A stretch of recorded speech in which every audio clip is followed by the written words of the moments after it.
He didn't write a single word, yet he changed the way we think forever. He was sentenced to death for teaching young people how to think. And even today, his ideas still challenge kings, politicians, religious leaders, and even you. We're talking about Socrates, the man who dared to ask, "What is truth?" In this video, you'll dive into the essential points of the life and philosophy of the father of Western ethics. Get ready to question everything you thought you knew. Because, as he once said, an unexamined life is not worth living. Imagine a city where art was flourishing, politics were debated in public squares, and citizens took part directly in state decisions.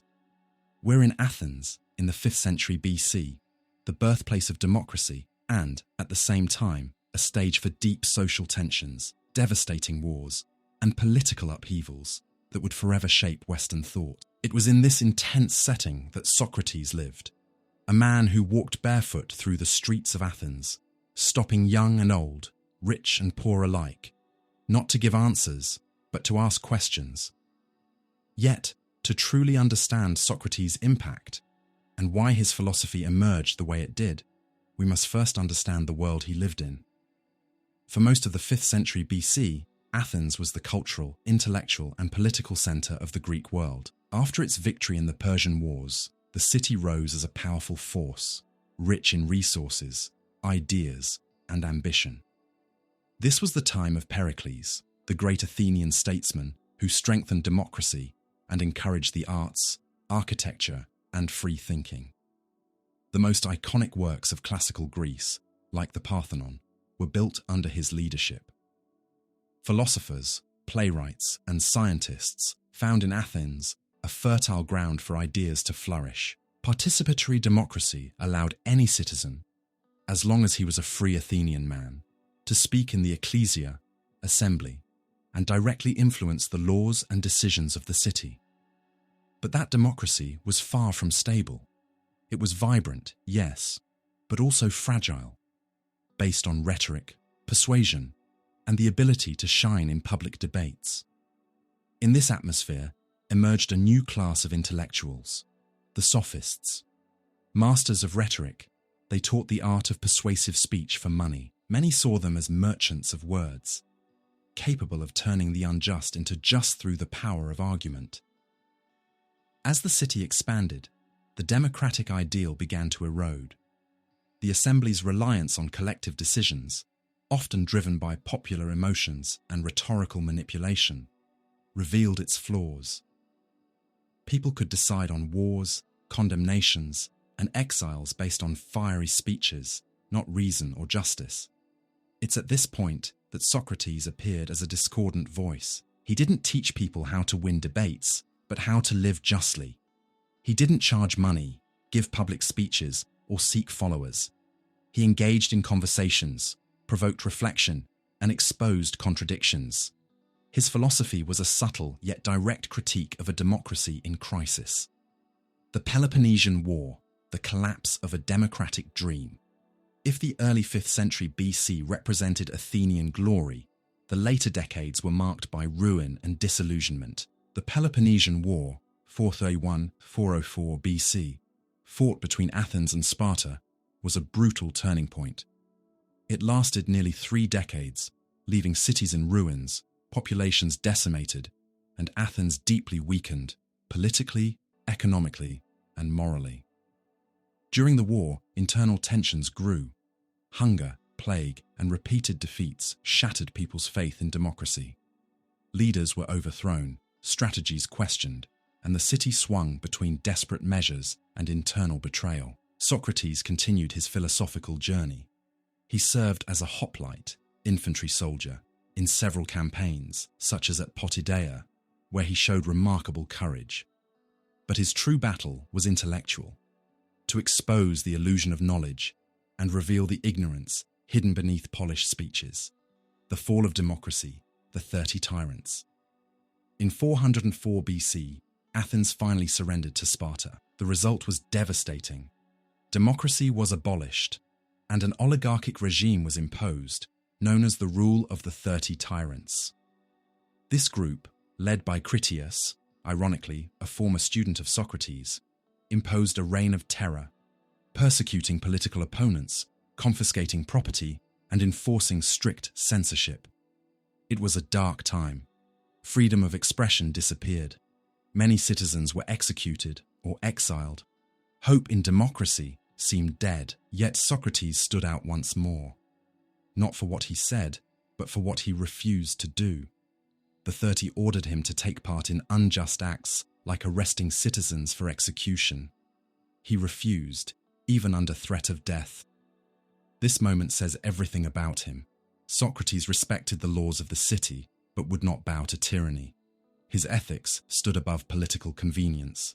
He wasn't a rebel, but neither was he complicit. The return of democracy and the trial of Socrates' democracy was restored soon after, in 403 BC, but Athens was scarred and distrustful.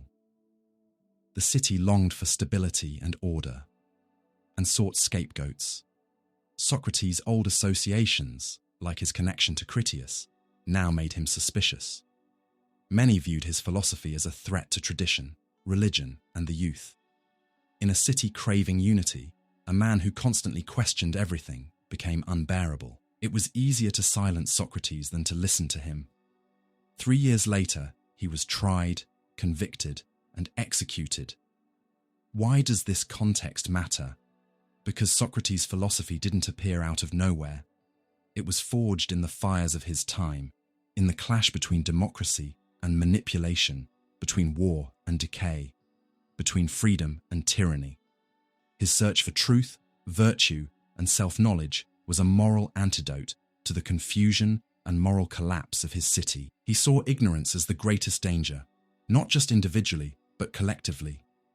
Ignorance disguised as wisdom, driving public decisions, leading to fanaticism and tyranny. This same ignorance fueled both democratic failure and oligarchic brutality. Socrates wasn't against democracy. He was against the superficiality that corrupted it.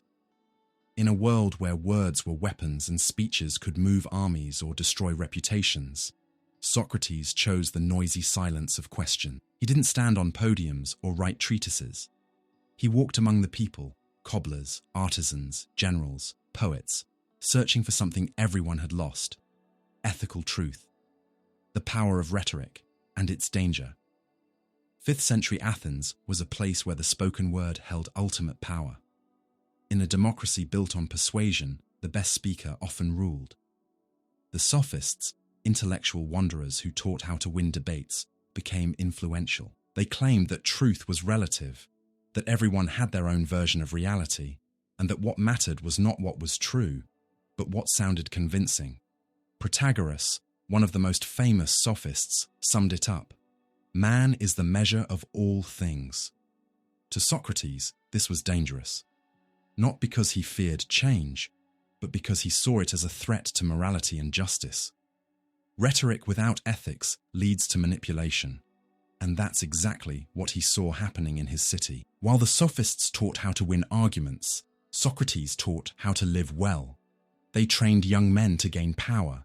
He challenged them to gain self-control. He also targeted common opinion, that unexamined mix of beliefs people inherited and repeated without reflection. For Socrates, a life without examination was a wasted life.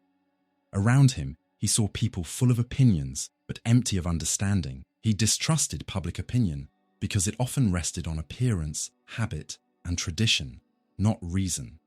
The same people who celebrated freedom could be swept up by fanaticism. The same democracy that promised equality could condemn an innocent man after a passionate speech. The moral crisis. Behind the war. The Peloponnesian War wasn't just a political disaster, it was a moral collapse. Betrayal, cruelty, and chaos revealed the decay of Athenian value. When the city most needed wisdom, it was surrounded by hollow speeches, short-term fixes, and reckless leaders. In this environment, Socrates stood out, not as someone with all the answers, but as someone who knew how to ask the right questions. He exposed arrogance and revealed that true knowledge begins by admitting one's ignorance. His philosophy was born from the moral urgency of his time, a search for universal ethics, a defense of reason against corruption and relativism. The Socratic method, the art of giving birth to ideas. While the Sophists used rhetoric to dominate, Socrates created a method to liberate. His weapon wasn't ornate speech, but honest dialogue. He asked simple, even naive questions that disarmed his interlocutors and forced them to think for themselves. This was the Maieutics method, the art of giving birth to ideas. Inspired by his mother, who was a midwife, Socrates believed that true knowledge couldn't be handed down. It had to be awakened from within.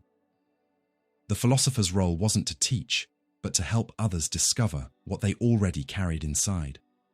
In a world where everyone wanted to speak, Socrates listened.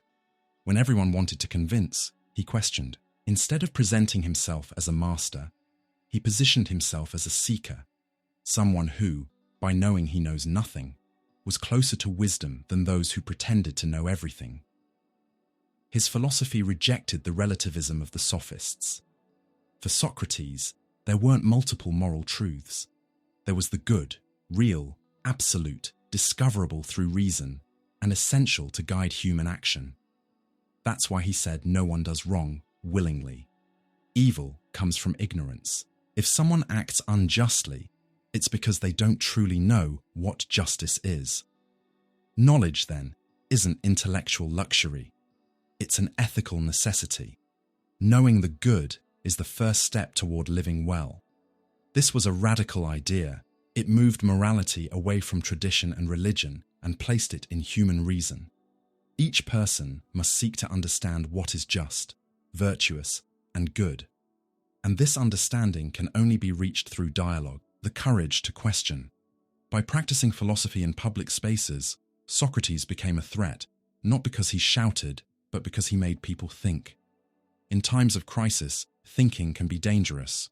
Many couldn't bear having their certainties torn apart. Others felt humiliated when exposed in front of others. Socrates made enemies, quietly, through reason. In Plato's Apology of Socrates, the philosopher compares himself to a gadfly, a small but persistent insect that awakens the sleeping horse that is the city of Athens. He wasn't the poison, he was the sting of conscience. But not everyone wanted to wake up. To understand Socrates, you must understand his time. His philosophy wasn't abstract speculation. It was a moral and rational response to a world in crisis. When democracy collapsed, language was twisted, and values decayed, Socrates didn't offer dogmas. He offered questions. He didn't promise certainty. He invited reflection. Few names in the history of philosophy are as well known and as mysterious as Socrates. He stands as one of the pillars of Western thought, admired for his ethics, his courage, and his unshakable commitment to truth. And yet, surprisingly, we know very little about him firsthand. Socrates left no writings, not a single line, letter, or treatise. Everything we know comes from others, mainly Plato, his most famous student, Xenophon, another disciple and historian, and Aristophanes, the playwright who mocked him in his comedies. Because of that, the figure of Socrates is wrapped in a kind of fog, at once real and symbolic, historical and mythical, human and philosophical. But he did exist and lived in such a unique way that his life became a dividing line in the history of philosophy. Socrates was born in Athens around 469 BC, just as the city was rising as a political and cultural power. He was the son of Sophroniscus, a sculptor or stonemason, and Phainarete, a midwife. This humble origin was never a source of shame for him. On the contrary, Socrates often referred to his mother's work, using the image of a midwife to explain his own philosophical method. Just as a midwife doesn't give birth herself, but helps others do so, the philosopher doesn't hand out ready-made answers. He helps others give birth to their own ideas. His appearance, as described by his contemporaries, was striking. Short, stocky, bulging eyes, flat nose. Aristophanes, in the clouds, made fun of his looks, portraying him as a crazy thinker, with his head in the clouds. But Socrates didn't care about outward beauty. His attention was fixed on something much deeper, the human soul. From a young age, Socrates was different. He wasn't drawn to wealth, status, or fame. nor did he seek a political career, which many Athenians desired. His focus was on virtue, the good life, and the meaning of existence. During his youth and adulthood, he fought as a soldier in at least 3 military campaigns, serving as a hoplite. A Greek infantryman, he fought in Potidaea, Delium, and Amphipolis, where he showed remarkable bravery. It's said that during battles, he saved wounded comrades and remained calm even in the most dangerous situations. Plato described him as someone who combined physical endurance with moral courage. But Socrates' real battlefield wasn't war. It was the public square, the agora, where he met with citizens of all ages and backgrounds. He did what few dared to do, asked the questions everyone pretended to know the answers to. What is justice? What is good? What is courage? These simple questions broke apart certainties and exposed hidden ignorance. We don't know exactly when Socrates began his philosophical mission, but according to Plato's Apology, it started when his friend Chaerephon went to the oracle of Delphi and asked if there was anyone wiser than Socrates. The priestess replied, "No one is wiser than Socrates," puzzled and even uncomfortable. With that answer, Socrates began speaking with politicians, poets, and craftsmen, trying to find someone who truly knew something. What he discovered surprised him. Everyone thought they knew, but none actually did. That's when he realized the oracle was right, not because he knew everything, but because he was the only one who knew that he didn't know. From this came his philosophy. True wisdom begins by recognizing one's own ignorance. I know that I know nothing. Although the exact phrase never appears in Plato's dialogues, it perfectly captures the Socratic spirit. The truly wise person is the one who knows how much there is still to learn. Socrates didn't just talk about virtue, he lived virtuously. He refused wealth, never charged for his teachings, and lived simply, almost like an ascetic. Many tried to help him financially, but he preferred the independence of owing nothing to anyone. His wealth was inner freedom and moral coherence. Unlike the Sophists, who taught for money and promised to make leaders out of their students, Socrates had no pre-made techniques or formulas. He engaged in dialogue, and through dialogue, he planted seeds of doubt, reflection, and self-knowledge. This attitude bothered people, especially the powerful. He asked questions that exposed fake wisdom and revealed the ignorance of those who claimed authority, and he did it without aggression, without insults, only through questioning. Most of what we know about Socrates comes from Plato, who made him the main character in almost all his dialogues. But we must be careful. Not everything Plato put in Socrates' mouth can be taken as historically true.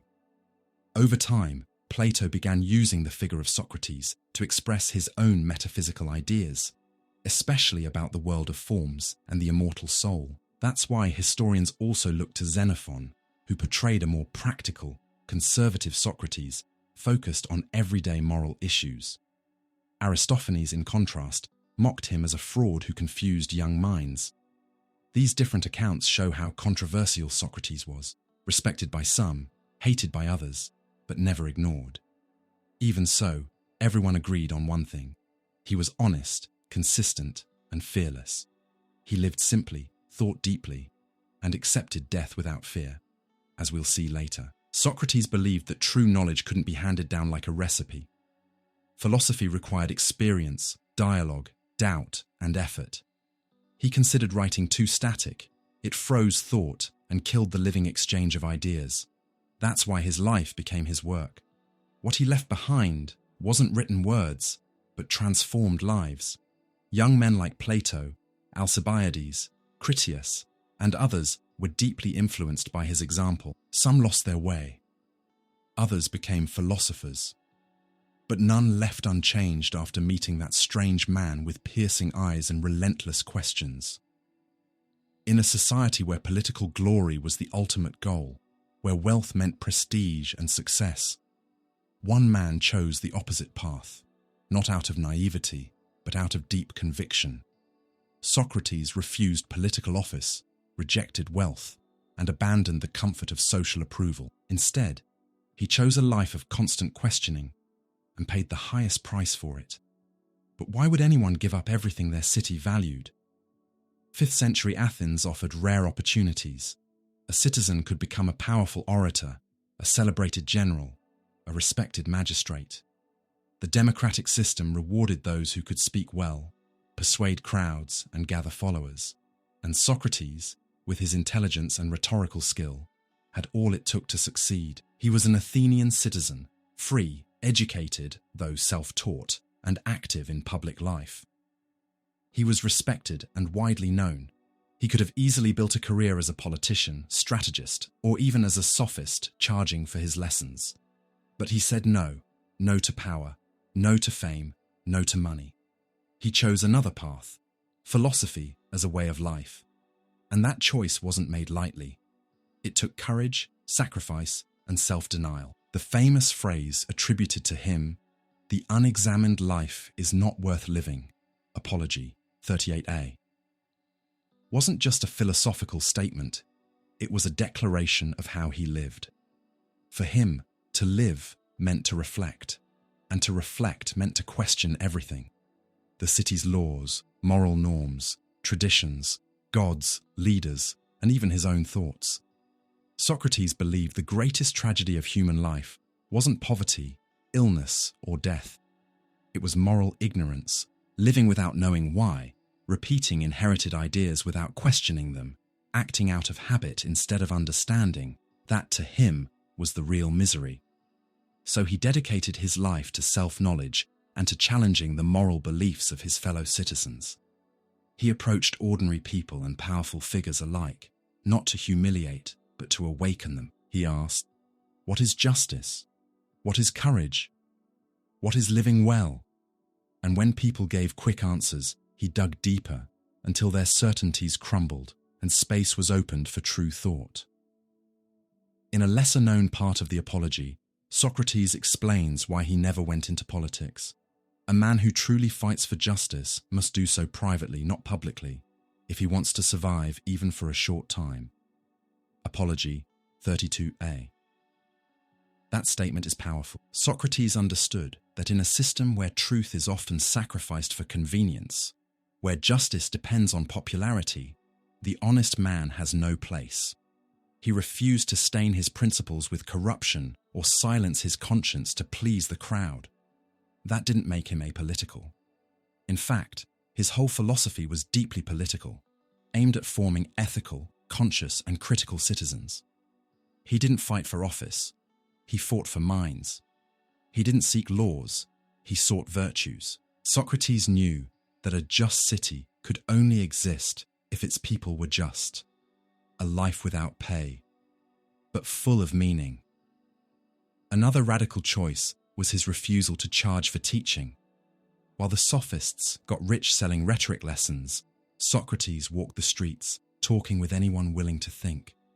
Some saw that as foolishness, others as arrogance.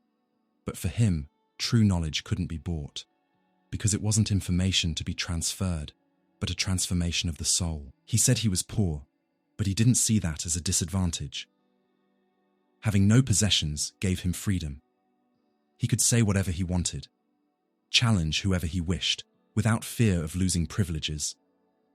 His wealth was living consistently, with a clear conscience and a free spirit, and that freedom made him dangerous. A man who fears nothing and seeks only truth is a threat to any system built on lies or appearances. Socrates didn't preach in the squares. He didn't give speeches or impose doctrines.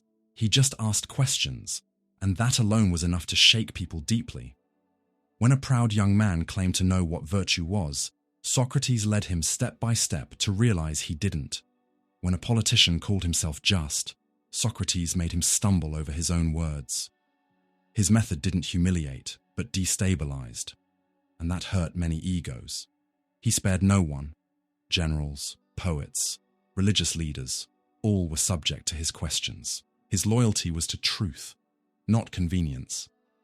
And even knowing it could cost him dearly, he never backed down. For Socrates, to live philosophically wasn't an alternative lifestyle. It was a mission. He believed he'd been called by the gods to awaken the sleeping conscience of his fellow citizens. Plato wrote that Socrates had a daimonion, a a kind of inner voice that stopped him from doing wrong. It never told him what to do, only what not to do. He obeyed it with reverence. This intuition, which he saw as sacred, guided his choices and reinforced his decision to live according to his principles, even in the face of death. When he was tried, accused of corrupting the youth and disrespecting the city's gods, he had the chance to back down, apologize, and save his life. But Socrates refused hypocrisy. He chose to die with dignity rather than live denying everything he believed in. One should not care so much about living, but about living well. Crito 48b. That was his choice, and that's why his life speaks louder than any book ever could. Imagine walking through the streets of Athens and being stopped by a man with sharp eyes, wearing simple clothes, almost careless in appearance. He greets you politely and then asks, "Could you explain to me what justice is?" You answer confidently, but he continues, "Interesting. And what you just said, does that apply to every situation?" As he keeps questioning you, you begin to doubt your own words. And in the end, you realize you don't really know what you thought you knew. That man was Socrates. And that strategy, pretending to be ignorant to provoke reflection, is what we now call Socratic irony. What is Socratic irony? The word irony comes from the Greek ironeia, meaning dissimulation. But here, it doesn't have the sarcastic or mocking tone we associate with the word today. Socratic irony was a deliberate philosophical attitude, a subtle, almost theatrical way of provoking others to think. When facing politicians, poets, craftsmen, or proud young men who believed they knew everything, Socrates didn't present himself as a teacher. Quite the opposite. He claimed not to know. He played the role of the ignorant man, the one who only asks questions and wants to learn. But that had a purpose. Socrates understood that the greatest obstacle to knowledge isn't ignorance. It's the illusion of knowledge. Those who believe they already know something close themselves off from learning. The moment you think you're wise, you stop growing. So, his first step was to break that illusion. And to do that, he pretended to be ignorant, guiding the other person with simple but deeply unsettling questions. I don't know what virtue is, that's why I'm asking. Maybe you, who seem to know, can teach me. That was the cue. And the game began. There was something theatrical about Socratic irony. He would act humble, praising the other person's wisdom. How wise you are. Please teach me. But as the dialogue unfolded, his questions exposed hidden contradictions. The person, once confident, began to stumble over their own ideas. And then came the crucial moment, silence. That instant when someone realizes they don't know, and perhaps for the first time is ready to begin learning. Socrates didn't do this out of cruelty. He wasn't mocking people. His irony was an act of love for truth, an attempt to free thinking from vanity and intellectual arrogance. He wanted to form critical minds, not defeat them in argument. The Socratic method, of which irony is a key part, isn't just a debating technique, it's an ethical tool. Its goal isn't to humiliate, but to elevate. By helping someone see their ignorance, Socrates placed them at the true starting point of wisdom. Because recognizing that you don't know is an act of humility, and without humility, there's no learning. Socratic irony is like a mirror. It shows a person not who they appear to be, but who they truly are, with all their limits, doubts, and blind spots. That forced honesty, uncomfortable as it may be, was the first step towards self-knowledge. Socrates believed the human soul could reach truth, but only by shedding false certainties. Irony was the first strike against pride, and the first step toward virtue. An example: the Euthyphro dialogue. In Plato's dialogues, Socratic irony appears often. A famous example is in the Euthyphro. There, Socrates meets a young man about to prosecute his own father for murder, something shocking to Athenians. Socrates pretends to be impressed. "You must be an expert in piety to take such a bold step." Euthyphro answers confidently, but as the conversation continues, Socrates asks, "What is piety itself? What makes an act pious? Is something pious because the gods love it, or do the gods love it because it's pious?" Euthyphro soon gets tangled in his own arguments and ends up admitting he doesn't know. Socrates never states his own view. He only asks. But his questions shine a light on the confusion hidden beneath confident opinions. That's the power of Socratic irony, not to destroy, but to deconstruct, not to impose truths, but to clear the ground so truth can emerge. Why pretend to be ignorant? It might sound strange. Why would someone who knows choose to appear ignorant?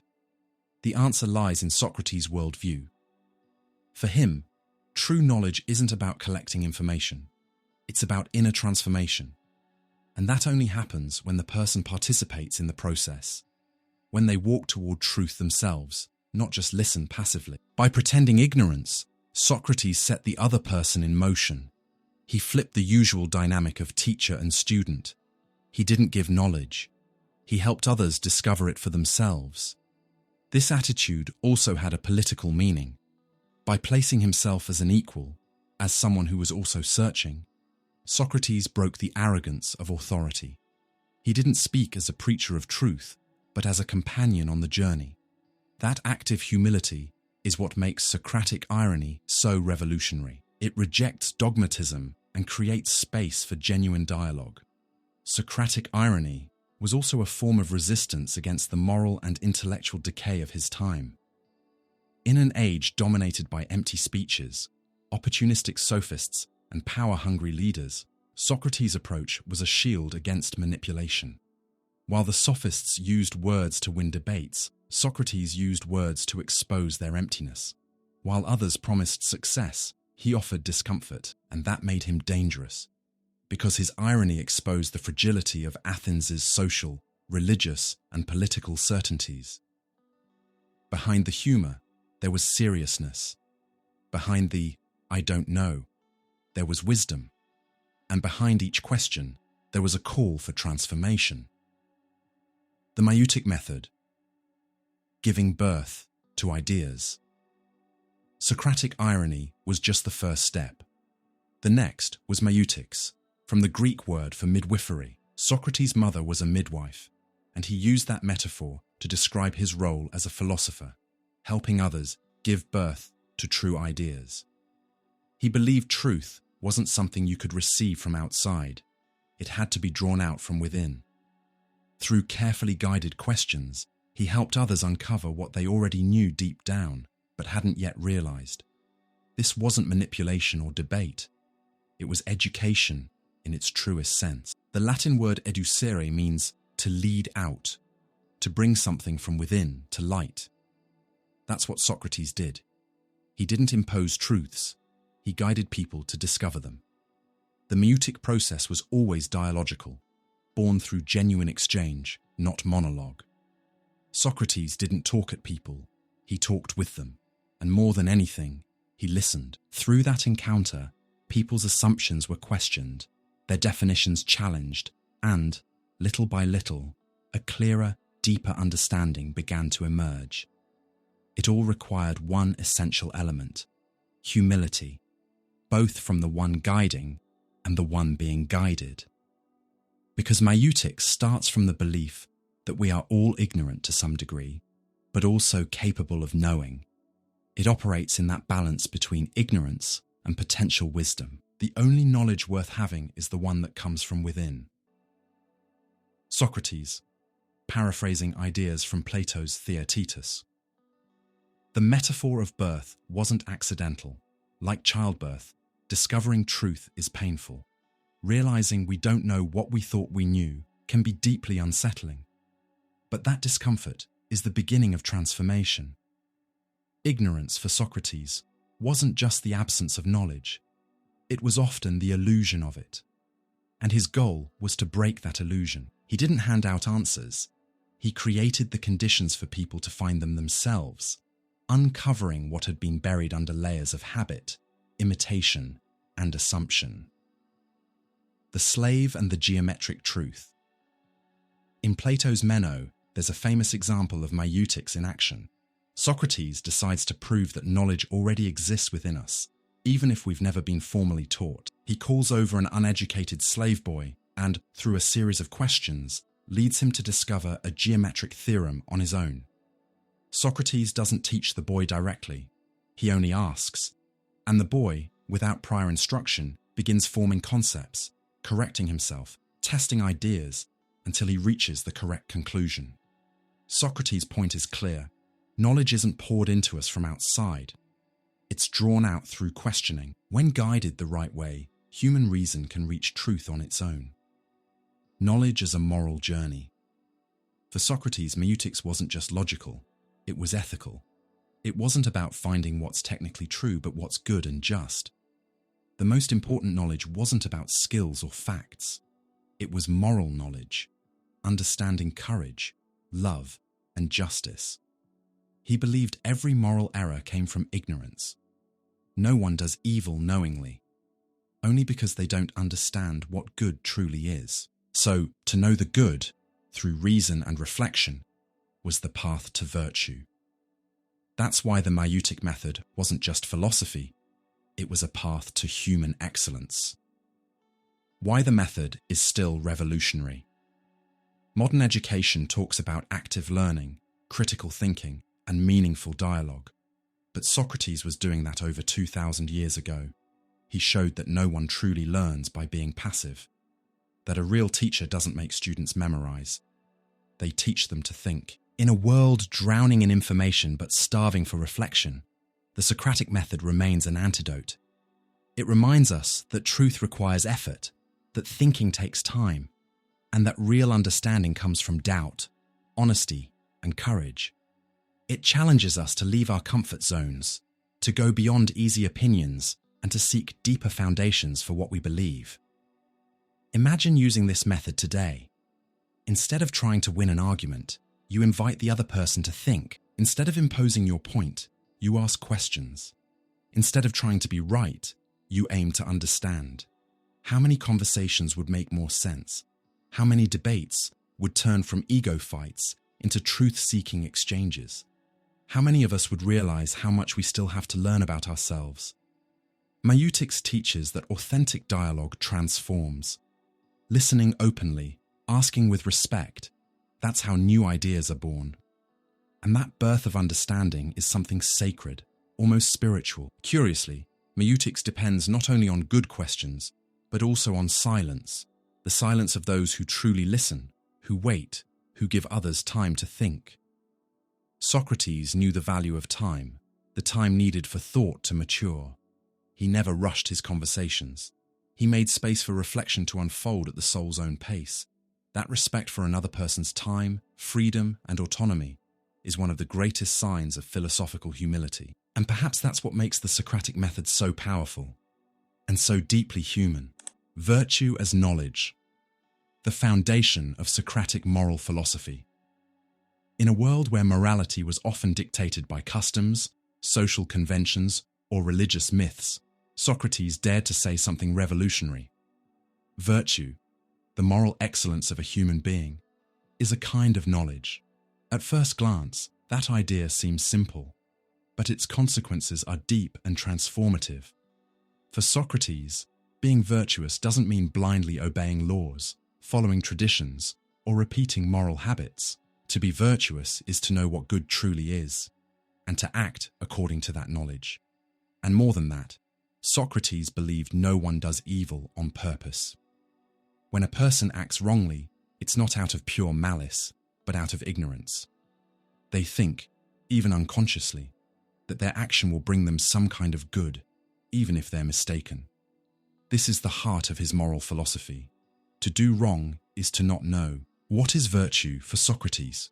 The Greek word Socrates used for virtue is arete, which literally means excellence. In ancient Greece, it wasn't a strictly moral term. A fast horse had arete, and so did a skilled doctor. It meant fulfilling one's purpose in the best possible way. Socrates applied this to human life. What is the excellence proper to a human being? For him, It's our rational capacity, the use of reason to guide life, to distinguish good from evil, just from unjust. In other words, human virtue lies in acting according to reason, enlightened by truth. That's why virtue depends on knowledge. No one can truly be just without understanding what justice is. No one can be courageous without understanding what courage means. Virtue isn't about impulse. It's about a clear understanding of the good. Why does no one do evil voluntarily? This is one of Socrates' most challenging claims. How can we see clearly evil acts, like betrayal, theft, or cruelty, as the result of ignorance? For Socrates, every human being seeks the good. The problem is that we often confuse what seems good with what really is. We act wrongly out of ignorance because we don't understand deeply what is truly beneficial for ourselves and for others. No man does wrong willingly, a central idea in several Socratic dialogues, such as Protagoras and Meno. Think of someone who steals, believing it will solve their life. Deep down, that person wants safety, comfort, and peace. The mistake lies in believing that stealing is the way to get there. It's a moral misjudgment, and therefore an intellectual error. Every human action, Socrates said, is based on a value judgment. If that judgment is wrong, the action will be wrong. But if the judgment is true, if a person truly understands what good is, they will act correctly. This is essential. In Socratic ethics, knowing and acting are inseparable. To know the good is to want the good, and whoever truly knows what is good cannot help but do it. Morality as a rational quest. The consequence is clear. Good intentions are not enough. Clarity, discernment, and critical awareness are essential. That's why Socrates said that an unexamined life is not worth living. Not because it's useless, but because without reflection, we make bad choices, cause harm, and fall into habits that distance us from what truly matters. Ignorance for him was the greatest evil. Not ignorance of facts or techniques, but ignorance of oneself, of the meaning of existence, and of the true values that should guide human conduct. And unlike what many believe, this ignorance doesn't come from a lack of education or books. It comes from a lack of introspection, attention, and philosophical humility. Many educated people, Socrates would say, are ignorant in this sense, while many simple people possess a deep, lived wisdom born from reflection on life. Virtue can't be taught, but it can be awakened. This moral vision leads to an interesting paradox. If virtue is knowledge, can it be taught? Socrates' answer, not in the usual way. Virtue can't be taught like math or grammar. It can't be transferred from one person to another like information, but it can, and must, be awakened through dialogue, reflection, and self-examination. That's why he never called himself a teacher. He didn't hand out answers. He asked questions that force people to think for themselves, to uncover contradictions, to rebuild their beliefs. Step by step, he guided the soul toward truth. It was a slow process, one that required effort and a willingness to change. But for Socrates, it was the only path to an ethical life. Virtue can't be imposed. It must be earned. Practical implications of this vision. Socrates' moral philosophy wasn't just theory. It demanded action and integrity. No one is above good and evil. Even the most educated can act wrongly if they lack true moral understanding. Real education is moral education. Teaching isn't just about skills or success. It's about forming character and awakening ethical awareness.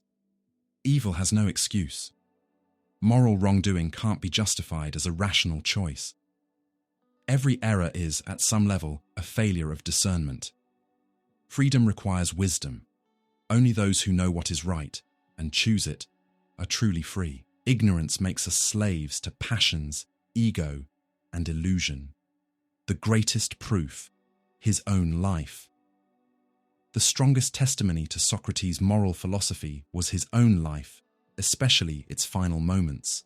When he was tried and sentenced to death, he had the chance to escape. He refused. not because he wanted to die, but because he knew escaping would be unjust. He chose to obey the laws of his city, even unfair ones, rather than betray his own principles. For him, living unjustly would be worse than dying. That absolute consistency between thought and action is living proof that, for Socrates, knowing the good means practicing it, even when it costs everything. What does it mean to live well? Few expressions are as desired and as misunderstood as living well. For some, living well means having money. For others, fame, comfort, freedom, success, pleasure. But for Socrates, the answer was clear and radical. To live well is to live virtuously. That means the quality of one's life doesn't depend on external circumstances, but on the moral quality with which it's lived. True good isn't found in what we have. It's found in what we are. And what we are is revealed by our choices, our intentions, and our inner coherence. For Socrates, virtue wasn't a moral decoration or a way to look good. It was the only thing necessary for happiness. It may sound naive in a world like ours, obsessed with wealth, status, and recognition, but Socrates firmly believed that a just soul is richer than any fortune, and no material good can make up for a life without ethics. Human beings, he said, are not just bodies with desires. We are souls with reason and conscience, and that soul, our deepest part, must be cared for. Just as a neglected body becomes sick, a neglected soul becomes corrupt. No external good is worth that corruption. The role of self-knowledge. For Socrates, a virtuous life doesn't happen automatically. It demands constant vigilance. It's not enough to act correctly out of habit or fear. One must understand why. That's only possible through self-knowledge, by examining our passions, fears, and hidden motivations, by questioning what we believe to be right or wrong, not to judge others, but to honestly judge ourselves. That's the meaning behind his famous motto. Know thyself. It was an inscription from the Temple of Delphi that Socrates made the core of his entire philosophy. Only by knowing oneself can one consciously choose what is good, and only by choosing what is good can one live with true excellence, with arete. Reflection as a daily practice. If self-knowledge is the start of virtue, reflection is its daily nourishment. Socrates knew human nature is in constant motion. Our desires shift, our emotions fluctuate, and without awareness, we easily stray from the path. That's why it's not enough to mean well. One must question oneself constantly. Is what I'm doing just? Does this choice bring me closer to what is good? Am I being true to what I believe? He practiced this daily and taught others to do the same, not out of guilt or rigid morality, but as an act of inner freedom, because only those who examine their actions truly own themselves. The true meaning of living well.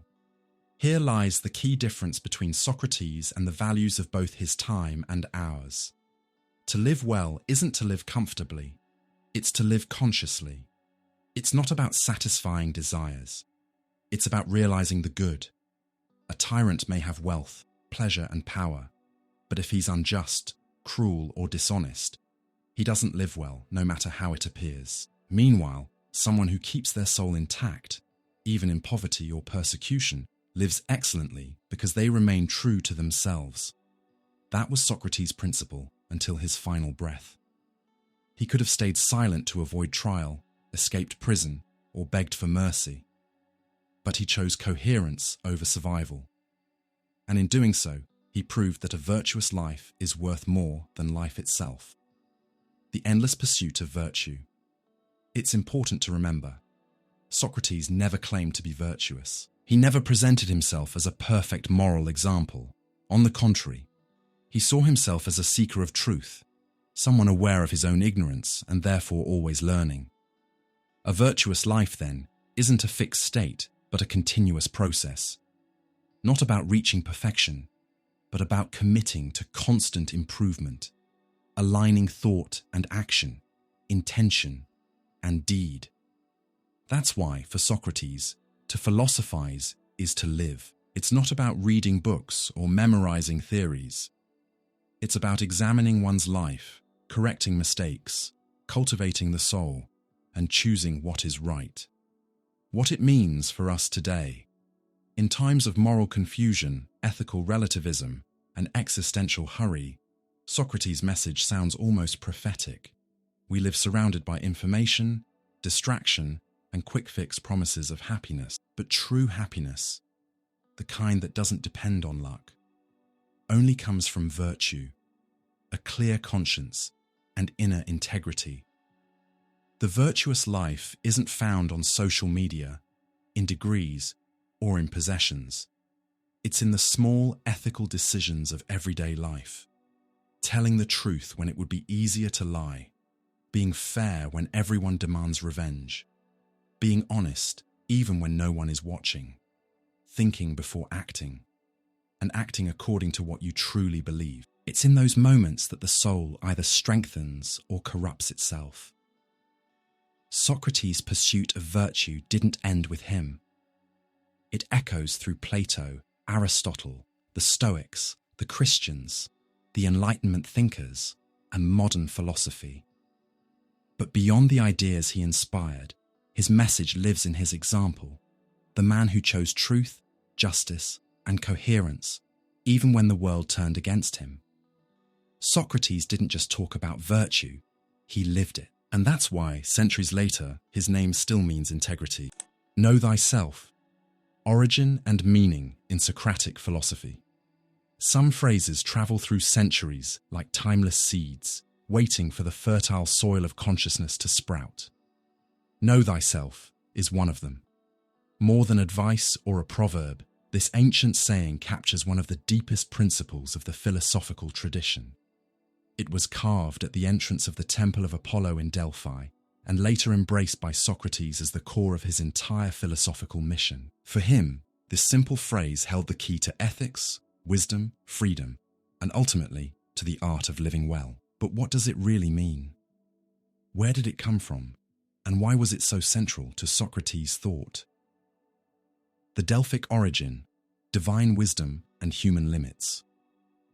The inscription Gnoti Seuton, know thyself in Greek, was one of several maxims written on the front of the Temple of Apollo at Delphi, a sacred place where people believed the god Apollo revealed divine will through the priestess known as the Pythia. In that religious and existential context, the phrase had a deep meaning. It reminded humans of their limited mortal nature and warned them against pride and arrogance.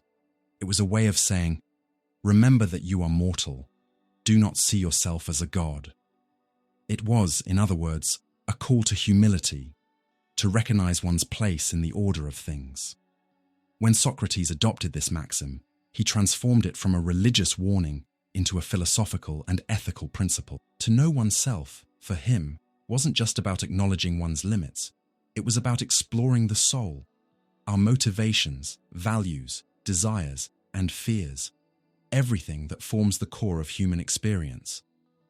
Socrates and the depth of self-knowledge. For Socrates, philosophy didn't start with books or abstract theories. It began with a deep look inward. Only through that introspection could a person make ethical choices, develop virtue, and truly live well. The unexamined life is not worth living. Apology 38a. This line, spoken during his trial before being sentenced to death, wasn't rhetorical drama. It was the essence of his philosophy. Socrates truly believed that to live without reflection, without asking who we are or why we act as we do, is to waste existence. Knowing yourself, then, was not just a matter of curiosity. It was a moral duty. Those who don't know themselves live adrift, driven by impulses, manipulated by others, trapped in false beliefs. Those who do know themselves can act with awareness, resist vanity, recognize their flaws, and cultivate virtue. Ignorance of the self, the root of moral error. Socrates taught that no one does evil for the sake of evil. Every wrong, unjust, or immoral act comes from ignorance. Above all, ignorance of oneself. A thief might think he's securing a better life. A betrayer might believe he's pursuing happiness. A liar might imagine he's protecting himself. But in all these cases, the real problem is not understanding what is truly good, for oneself and for others. This ignorance isn't a technical mistake, it's an existential one. People act wrongly because they don't understand human nature, don't grasp the meaning of virtue, and don't know what life is really for. And that can only be healed through deep self-knowledge. Self-knowledge as the foundation of ethics. For Socrates, there is no ethics without self-knowledge. No one can be just brave, wise, or moderate, the four cardinal virtues, without understanding what those virtues mean and how they relate to one's inner life. That's why he questioned people with simple yet piercing questions. What is justice? What is piety? What is courage? These weren't mere definitions. They were mirrors meant to reveal how little people truly understood about their own moral beliefs. Many Athenians saw themselves as virtuous or wise, but when questioned, they couldn't explain why. That moment of confusion, of realizing one's own ignorance, was exactly where philosophy began. Knowing yourself, as liberation for Socrates, self-knowledge wasn't an end in itself. It was the path to freedom, justice, and authenticity. When you know yourself, you stop being a prisoner of public opinion, appearances, and external expectations. You act out of conviction, not convenience. That's why Socrates never bowed to social pressure or fear of death. He knew himself. He knew what mattered. And that made him untouchable by the world's threats. The man who masters himself is greater than the man who conquers a city, attributed to Socrates by Xenophon. That inner strength, that freedom of the soul, comes from honest self-knowledge, not from ego or self-admiration, but from accepting both one's limits and one's potential. Know thyself in the modern world. More than 2,000 years later, the Delphic maxim feels more relevant than ever. We live in an age of endless distraction, constantly pushed to look outward, social media, opinions, comparisons, but rarely invited to look inward. And when we do, we often find things that make us uncomfortable. Old fears, borrowed values, conflicting desires, open wounds. Socrates would remind us that this discomfort is necessary. Only by facing these shadows can we live with integrity and consciousness. For him, self-knowledge wasn't a luxury for the few. It was the foundation of wisdom and virtue. The phrase that summarizes all of Socratic philosophy. Know thyself isn't just advice. It's a moral command. It's a reminder that every change in the world begins with change within. Before trying to change others, understand yourself. Before judging, examine. Before living, reflect. This is why all of Socratic philosophy can be summed up in this single phrase. It's the starting point, the root of all questioning, the soil where virtue grows. For Socrates, knowing oneself was not an abstract ideal. It was an ethical necessity. Without it, human beings live confused, deceived, and inevitably fall into moral corruption. In other words, we can only do good when we truly know who we are. And every ignorance of the self leads, sooner or later, to wrong choices. Self-knowledge as the core of ethics. For Socrates, ethics wasn't a set of external rules or laws. It wasn't about obeying blindly or following what society calls right. True moral behavior can only come from within, from the awakened awareness of one's intentions, desires, strengths, and weaknesses. Without that inner examination, any action, no matter how correct it looks, is mechanical. It might be driven by fear, vanity, or convenience, but not by genuine commitment to what is good. Only those who know themselves can act with moral freedom, choosing good for its own sake, not for appearance or reward. Thus, self-knowledge stops being a philosophical luxury and becomes an existential condition of ethics. Ignorance of self, walking in the dark. Not knowing yourself is far more dangerous than not knowing the world, because those who don't know themselves act without understanding why, repeating inherited patterns, driven by fleeting emotions, justifying the unjustifiable. That's where moral decay begins, not just political or financial corruption, but something deeper, the corruption of the soul, the loss of inner truth. When people act based on what others expect, what's popular, or what feels convenient, they lose clarity, and with time, they lose integrity. Freedom and responsibility. Self-knowledge for Socrates was also the foundation of freedom. Without it, we are ruled by unconscious forces, fears, desires, insecurities, vanity. We think we're choosing freely, but we're actually being controlled by what we refuse to face. True freedom, Socrates said, isn't doing whatever we want. It's wanting what is right, and that's only possible for those who know themselves. Ignorance of the self makes us easy to manipulate, both by others and by our own impulses. That's why self-knowledge is also an act of moral responsibility. Whoever refuses to know themselves gives up autonomy, becoming a puppet of the world and of their own illusions. The root of moral error. The illusion of knowledge. Socrates identified a dangerous illusion, the belief that we already know who we are. That's why he said, the greatest obstacle to knowledge is not ignorance, but the illusion of knowing. And that illusion lives in all of us. We think we're just, honest, or compassionate until life tests us. We think we have firm values until fear, shame, or pride show otherwise. Moral error, therefore, is born when we stop examining ourselves, when we assume we're already good and lose the will to question our motives. For Socrates, evil often hides behind the mask of virtue. Only radical honesty, a relentless inner examination, can protect us from that self-deception. The examined life as a daily practice. For Socrates, self-knowledge wasn't a one-time revelation. It was a daily discipline. There's no final moment of complete understanding. The soul is alive, changing and tested by circumstances every day. That's why the practice must be continuous. The unexamined life is not worth living. Apology 38a. It's not poetic exaggeration. It's a moral truth. To live without looking inward is to live in the dark, reacting to the world without knowing why, walking roads without knowing where they lead. Self-knowledge allows us to inhabit our own life with clarity and presence. Ethics begins in inner silence. Amid the noise of opinions, judgments, and public arguments, Socrates sought something deeper, inner listening. It's not just about rational reflection.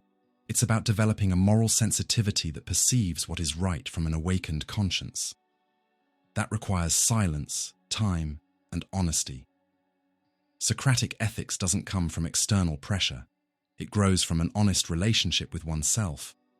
And that honesty can only bloom through self-knowledge. Implications for the modern world. Perhaps never before have we lived in a time so hungry for self-knowledge, yet so unprepared for it. We are surrounded by stimulation, comparison, and noise.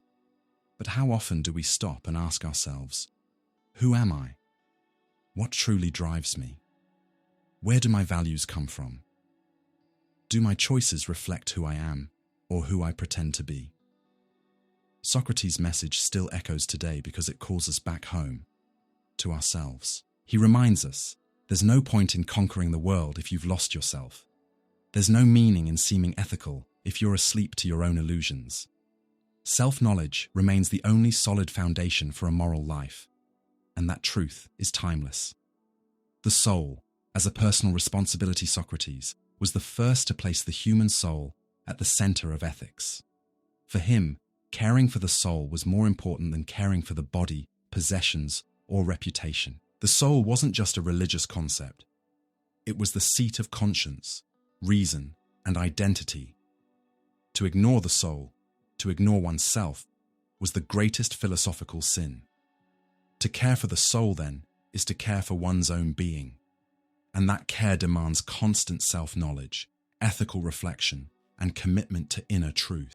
In 5th century BC Athens, two very different paths opened for human thought, that of the Sophists and that of Socrates.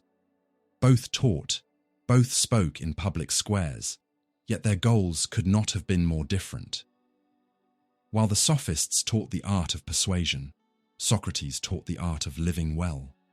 While the Sophists charged high fees for their lessons in rhetoric, Socrates offered questions, silence, and doubt for free. While the Sophists claimed that truth was relative, Socrates insisted that there was such a thing as truth itself, a universal good that could be reached through reason.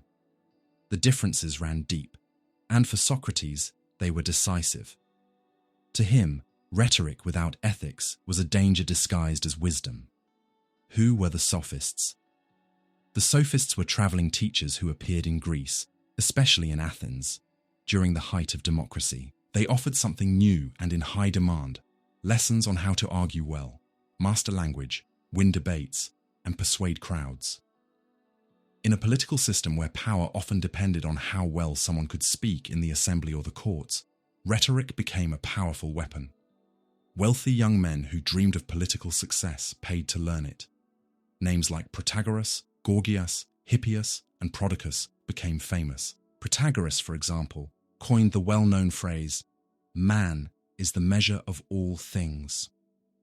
By this he meant that there are no absolute truths, that each person is the measure of truth according to their own perception. This idea became the foundation of sophist relativism. What's true for me may not be true for you, and there's no universal standard to decide who's right. Relativism and its dangers. At first glance, that sounds liberating. Valuing individual perspectives can seem like defending diversity, tolerance, and freedom of thought. But for Socrates, relativism was a silent threat to moral life and the common good. If truth depends only on each person's opinion, then how can we distinguish between justice and injustice, right and wrong? Rhetoric becomes a tool of manipulation. Whoever speaks better wins, and whoever wins gains power. But winning an argument is not the same as being right. That was Socrates' main criticism. The Sophists trained their students to sound wise, not to be just. Rhetoric without ethics, the danger of appearance. Socrates saw rhetoric as a powerful tool, but also a dangerous one when detached from morality. A skilled speaker can defend any idea, even a terrible one, simply by using clever words. He can persuade a crowd to punish an innocent person, twist laws, distort facts, or use emotion to hide reason. That's why Socrates compared sophist rhetoric to bad cooking, something that hides spoiled food with seasoning.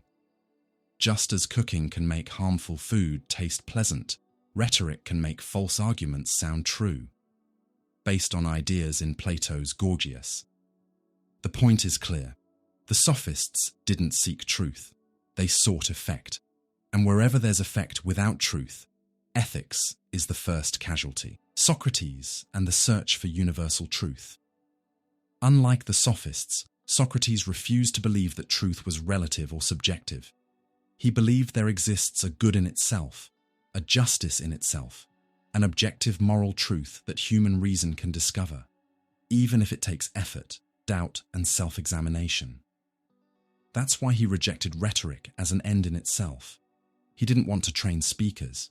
He wanted to awaken consciences. His mission was to lead people to recognize their own ignorance so that they could begin the genuine pursuit of wisdom, guided by reflection and reason. For Socrates, language was meant not to impress or manipulate, but to reveal what is true and good. Money and morality, his rejection of paid teaching. Another major difference between Socrates and the Sophists was their relationship with money. The Sophists charged, and charged a lot, for their courses. They sold the art of persuasion as a product for those who could afford it. Socrates, on the other hand, never accepted payment. He lived simply and believed that philosophy was a service to the soul, something that could never be bought or sold. This wasn't just a personal choice, it reflected his ethical view of knowledge. To charge for rhetoric, especially without any concern for truth, was to him a sign of corruption. True knowledge couldn't be sold because it wasn't a set of techniques to be transferred, but a transformation that had to be lived. Truth versus persuasion. Two ways of seeing the world. The conflict between Socrates and the Sophists was not just about education. It was about two opposing worldviews. For the Sophists, what matters is the effectiveness of speech. For Socrates, what matters is the truth behind the speech. For the Sophists, knowledge is a tool, something used to gain advantage. For Socrates, knowledge is a moral force, something used to improve the soul. This difference defines two ways of living: a life focused on outer success, winning, pleasing, and conquering; a life focused on inner integrity, justice, virtue, and self-knowledge. Socrates chose the second path, and he paid the price for it. Rhetoric can be good, but only with ethics. Socrates wasn't against language or public speaking. In fact, he was a brilliant speaker, even though he claimed not to be. His dialogues were persuasive, engaging, and deeply human. But for him, words must always serve truth. Eloquence only has value when it's in the service of the good. Persuasion is only valid when it's born from moral conviction, not from manipulation or vanity. So his criticism of the Sophists was really a call for integrity in language, that words should be used to illuminate, not deceive. Why Socrates' critique still matters. Today, in our time, where speeches are crafted to influence, where rhetoric fills ads, politics, and social media, Socrates' critique of the Sophists feels more relevant than ever. We live surrounded by voices that sound convincing, but are they seeking truth? How often are we persuaded but not enlightened? How often does appearance win over substance? How often does emotion silence reason? Socrates warned us, beautiful words without a commitment to truth are dangerous, and the only antidote to that is philosophy, the honest search for what is true, just, and good. The birth of a moral philosophy. In an age of fiery debates and persuasive speeches, one man walked the streets of Athens asking unsettling questions. What is the good? What is justice? What is virtue? That man was Socrates. His persistence came not from curiosity, but from conviction, the belief that a universal moral truth exists and can be discovered through reason and dialogue. This was a radical idea for his time. It put him in direct conflict with the Sophists, who claimed that good and evil were relative, shifting with culture, opinion, or convenience. But Socrates believed that moral relativism was dangerous. He argued that, just as there is mathematical truth, 2 + 2 = 4, there must also be ethical truth, even if it's harder to see. That truth, the good in itself, could be found by any human being willing to think honestly. The belief in the good itself. Socrates believed every person carries within them the rational capacity to tell right from wrong, not by following a rule book, but by uncovering a truth already within the soul. This truth doesn't change with opinion. It doesn't bend to convenience. It's universal, objective, and accessible through reason. When Socrates asked, "What is the good?" he wasn't looking for examples like helping others or being honest. He wanted something deeper, the essence of goodness itself, that which makes all good actions truly good. This search for what exists in itself, Greek kath auto, became the starting point for later philosophy, especially Plato's theory of forms. But for Socrates, the focus remained ethical, about daily life and moral conduct. Opinion versus truth. Socrates' search for universal truth began with a key distinction. Opinion is not knowledge. Many people believe they know what's right or wrong, but when questioned deeply, they contradict themselves. Their views collapse under examination.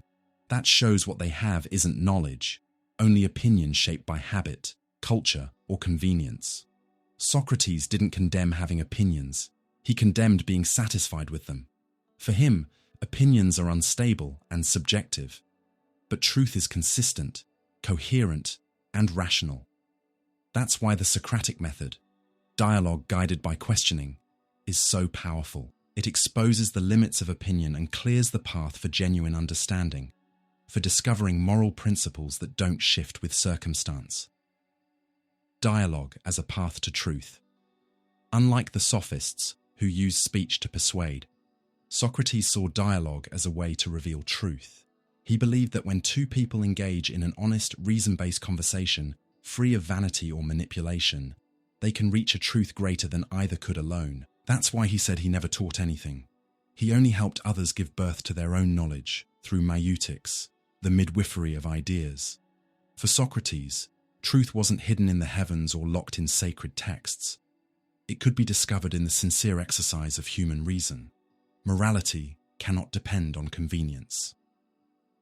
If there's no universal truth, then everything is permitted. That was the danger Socrates saw in sophist thinking. If everyone defines good however they want, then justice, rights, and ethical living collapse. Power, influence, and eloquence become the only measures of what's right. That's exactly what Socrates resisted. He insisted that the good exists independently of human opinion, and that it's each person's duty to seek it with honesty and humility. Knowing the good means doing the good. This conviction led Socrates to one of his deepest principles. Whoever truly knows the good will do the good. The problem in moral life isn't bad will, it's ignorance. People don't choose evil deliberately. They act wrongly because they don't really understand what good is. That's why philosophy for Socrates wasn't just theory. It was a path to moral transformation. Seeking truth was not an intellectual hobby. It was a way to become virtuous and live a meaningful life. The price of truth. Socrates paid a high price for his commitment to truth. In a city where relativism and rhetoric ruled public life, claiming that universal truths existed sounded arrogant, even dangerous. By questioning leaders, poets, generals, and politicians, he exposed the emptiness of many public speeches. By showing that they couldn't even define the virtues they claimed to defend, he shook the foundations of their authority. He didn't want to humiliate, he wanted to awaken. But in an age of pride, truth feels like an attack to those who live by appearances. So he was silenced. Even facing trial, condemnation, and death, Socrates refused to give up his search for truth. He chose to drink the hemlock rather than betray his principles. His legacy, Socrates' belief in a universal moral truth, shaped the entire Western philosophical tradition. Without him, there would be no Plato, no Aristotle, no Stoics, no Enlightenment thinkers, not even modern ideas of human rights or rational ethics. His conviction that human reason can discover what is right remains the foundation of every moral philosophy that strives to be more than opinion, that strives to be justice. And that search is still urgent today. In a time when opinions spread faster than reflection, when truth is often bent for convenience, Socrates challenges us to resist cynicism, superficiality, and intellectual vanity, and to stand with humility and courage for this timeless belief. The good exists, and it is always worth seeking. In the year 399 BC, the city of Athens witnessed one of the most striking and tragic moments in the history of Western philosophy: the trial and execution of Socrates. He wasn't killed in battle. He didn't die from disease or in a duel. Socrates was condemned because he thought too much and made others think too. His trial was more than a legal proceeding. It was a clash between two ways of seeing the world. On one side, critical spirit, reason, and the search for truth. On the other, fear, tradition, and the power of those threatened by questions. That clash ended with a historic verdict. Guilty. But guilty of what exactly? Why would a democratic city, the birthplace of philosophy, decide to kill one of its greatest thinkers? The formal charges. The accusations were brought by three citizens, Miletus, Anytus, and Lycon. Together, they presented two main charges: impiety, for not believing in the gods of the city, and introducing new divinities, corrupting the youth, for influencing young Athenians in dangerous ways, and challenging traditional morals. At first, the accusations sound vague, almost subjective, but behind them lay deep social, political, and cultural tensions. Socrates wasn't just a man with controversial opinions. To many, he was a threat to the established order. Impiety, a religious or political crime. The charge of impiety was tied to Athens' civic religion. In the Greek polis, religion wasn't separate from public life. It was part of the city's political and moral identity. The gods were not just mythical figures. They were guardians of law, morality, and order. To question them was to undermine the fabric of society itself. Socrates, though not an atheist, had a unique view of spirituality. He believed in an inner divine voice called the daimonion, a kind of moral conscience that guided him. This divine sign was more personal and rational than the traditional public rituals. He often mocked or questioned popular myths about the gods, exposing contradictions and expressing skepticism toward traditional stories. For a city traumatized by war and political turmoil, that kind of questioning felt destabilizing. A man who questioned the gods was, to many, a danger that couldn't be tolerated, corrupting the youth. The most sensitive charge. The second charge, corrupting the youth, was even more sensitive. Athens had just suffered a devastating defeat in the Peloponnesian War and was struggling with moral and political instability. The city's conservatives believed young people needed to be shaped by traditional values. Socrates, however, gathered around him a group of curious young followers, including Alcibiades, an ambitious and unpredictable politician, and Critias, one of the leaders of the oligarchic regime known as the 30 Tyrants. Both became infamous figures, and though Socrates wasn't responsible for their actions, his association with them raised suspicions. More importantly, Socrates didn't teach answers. He taught people to question. He encouraged his listeners, many of them young, to doubt the laws, the customs, the gods, and even politics itself. To a state desperate for stability, that was seen as corruption, not in a moral or criminal sense, but in an intellectual and civic one. A political trial disguised as a religious one. Although the official charges were religious and moral, Socrates' trial was deeply political. Athens was torn between tradition and change. Democracy had only recently been restored after the fall of the 30 Tyrants, and the city was still full of division and mistrust. Many wanted peace, order, and predictability, and Socrates represented the opposite. He was uncomfortable to have around. He belonged to no faction. He couldn't be bribed. He wouldn't flatter the powerful. And he placed truth above social convenience. Men like that don't fit easily in times of crisis. So, his conviction wasn't just about religion or young minds. It was a political statement, a warning to anyone who questioned too much. The trial. Socrates speaks for himself.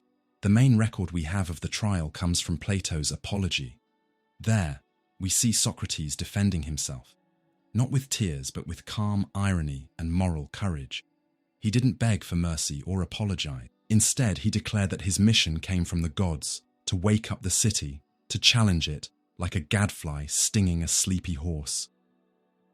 I am that gadfly sent by God to awaken, persuade, and reproach you, one by one. Apology 30c.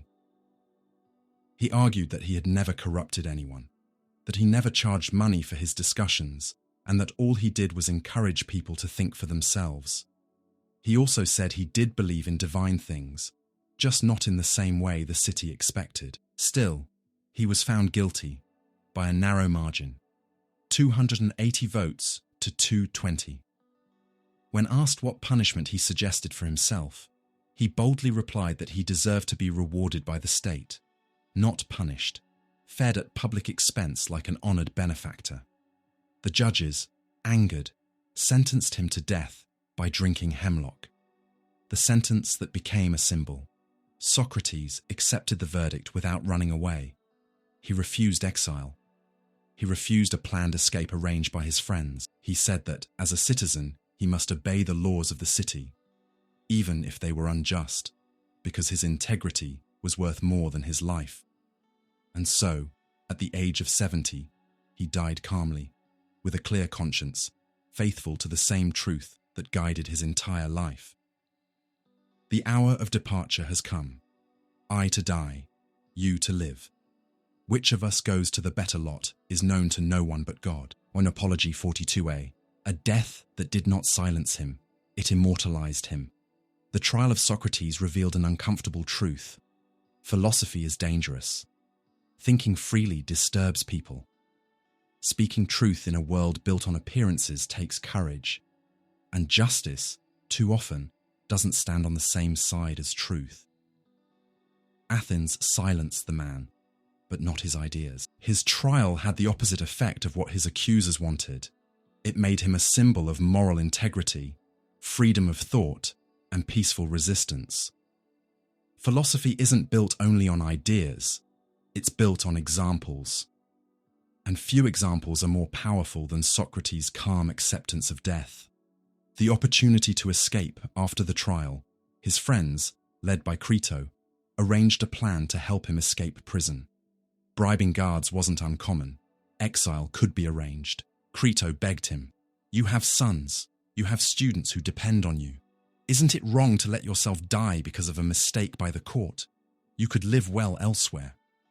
But Socrates refused, not out of coldness, but out of deep reflection. In Plato's Crito, we see a calm and lucid Socrates, faithful to his principles until the end. Obeying the law, even when it's unjust. Socrates wasn't accepting injustice as justice, but he believed you couldn't correct one injustice by committing another. He explained that he had lived under the laws of Athens all his life, enjoyed their protection, and never rebelled against them. Therefore, to flee now would be to break the moral and civic pact that had defined his life. One must never do wrong, not even in return for wrong, nor harm anyone, no matter what harm one has suffered. Crito, 49 BD. True morality, he said, can't depend on convenience. If he escaped, he would be teaching that laws only matter when they favor us, that justice is conditional. That view was revolutionary. Socrates wanted his actions to match his words. Death as the natural consequence of a just life. By refusing to flee, Socrates showed a principle central to philosophy. Integrity is worth more than survival. He didn't seek martyrdom. He didn't want to die. But to him, living without virtue was worse than dying with peace of mind. One should not care so much about living, but about living well. Crito, 48b. This captures the essence of Socratic thought. Life only has value when lived with virtue. To Socrates, the greatest evil isn't death, it's injustice, moral corruption, and betrayal of oneself. Calm in the face of death. In Plato's Phaedo, which describes his final moments, Socrates remains composed while his friends weep. He talks calmly about the soul, the meaning of life, and the immortality of the spirit. He sees death not as a tragedy, but as a natural transition for someone who lived justly. Death is nothing but the separation of the soul from the body. Phaedo, 64c. His focus wasn't on the end of his body, but on staying true to his philosophy until the very last moment. He answered questions, comforted his friends, and finally drank the hemlock in peace. Before dying, he reminded Crito to pay a debt, a rooster to Asclepius, the god of healing, as if to say that death is the soul's cure from the body. That final gesture summed up his view. For the just man, death isn't punishment, it's liberation. Life as teaching, death as testimony. Socrates didn't just talk about ethics, he lived ethically. His death, more than an injustice, became a testimony of his commitment to philosophy. He chose truth over comfort, integrity over survival, justice over popularity. That decision placed him in a unique place in history. He wasn't just a philosopher, he became a symbol of fidelity to one's conscience. He proved that thinking is risky, but essential, and that philosophy demands the courage to follow truth to its final consequence. The ethical legacy of his death. Socrates' death did not silence him. It amplified his message. It taught that ethics cannot be negotiated. Justice is worth more than life. Philosophy is not theory. It's a way of living. Inner freedom can't be destroyed, even when the body is condemned. His disciple Plato never forgot that lesson. His entire philosophy was an attempt to restore the justice that Athens had denied Socrates. Later, others followed the same path. The Stoics saw in him the model of calm wisdom. Christians admired him as a precursor to martyrdom for truth. Modern philosophers revered him as the founder of moral reason. What does Socrates teach us today?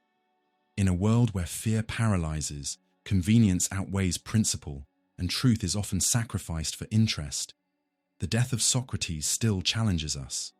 It asks, what would you live for with integrity? What would you endure without betraying your conscience? That's not a theoretical question. It's an existential one, because every day we're asked to choose truth or appearance, justice or advantage, coherence or convenience. Socrates' answer isn't just in his words, it's in the silence with which he accepted death without ever abandoning his principle. After the death of Socrates, the philosophical world did not fall silent. On the contrary, it was then that Plato, his most brilliant student, built an immortal monument to his teacher. But that monument wasn't made of stone or statues. It was made of words, ideas, and dialogues. In those dialogues, Socrates became the central figure, sometimes a faithful reflection of the historical man, and at other times, a voice through which Plato spoke his own ideas. This complex relationship between Plato and Socrates deeply shaped Western philosophy and raised a question that still intrigues scholars today. Where does the real Socrates end and Plato's Socrates begin? In this lesson, we'll explore how Plato portrayed Socrates in his dialogues, what philosophical implications that portrayal carries, and how it continues to shape our image of the master of Athens today. Socrates as a character, a literary and educational choice. Plato wrote around 30 philosophical dialogues, and in nearly all of them, Socrates is the main character. But this was more than a tribute. It was a deliberate choice. Plato understood that dialogue itself, the act of questioning, answering, hesitating, and reflecting, was the most powerful form of philosophy. By making Socrates the protagonist, Plato wasn't just preserving his teacher's memory. He was embodying a style of thinking, one that doesn't impose doctrines, but investigates, that doesn't hand out ready answers, but provokes thought. In the dialogues, Socrates is always the man who asks questions. He dismantles certainties, exposes contradictions, and rarely gives definitive answers. This method, known as elenchus, refutation, is the heart of the Socratic method, and Plato knew it well. But as the dialogues grew deeper and more complex, the figure of Socrates began to change. The three stages of Plato's dialogues, from historical to ideal. Socrates' Plato's philosophy evolved in three major phases, and the image of Socrates evolves with it. 1. The early Socratic dialogues. Here we find the Socrates who is closest to the historical man. Dialogues like Apology, Crito, Laches, Lysis, and Euthyphro show a Socrates who limits himself to questioning, seeking moral definitions, and admitting his ignorance. He doesn't present metaphysical theories, doesn't talk about a world of ideas, and doesn't argue for the soul's immortality in detail. His focus is ethical, practical, and existential. The Socrates who challenges the Sophists and the so-called wise men of Athens, saying, "All I know is that I know nothing." In these dialogues, Plato seems more concerned with preserving his teacher's style and spirit than with creating his own doctrine. 2. The transitional dialogues. Over time, Plato starts developing his own ideas.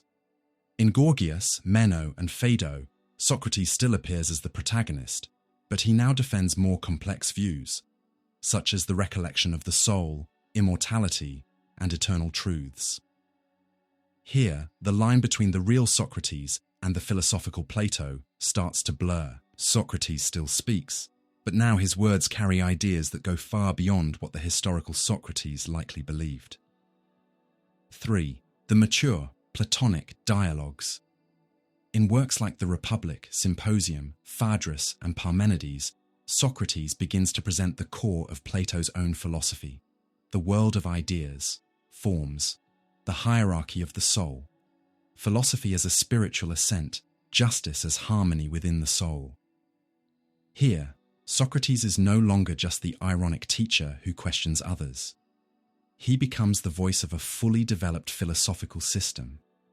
Still inquisitive, yes, but now also a guide, a mentor, a leader of thought. Plato's Socrates. Faithful representation or creative reconstruction?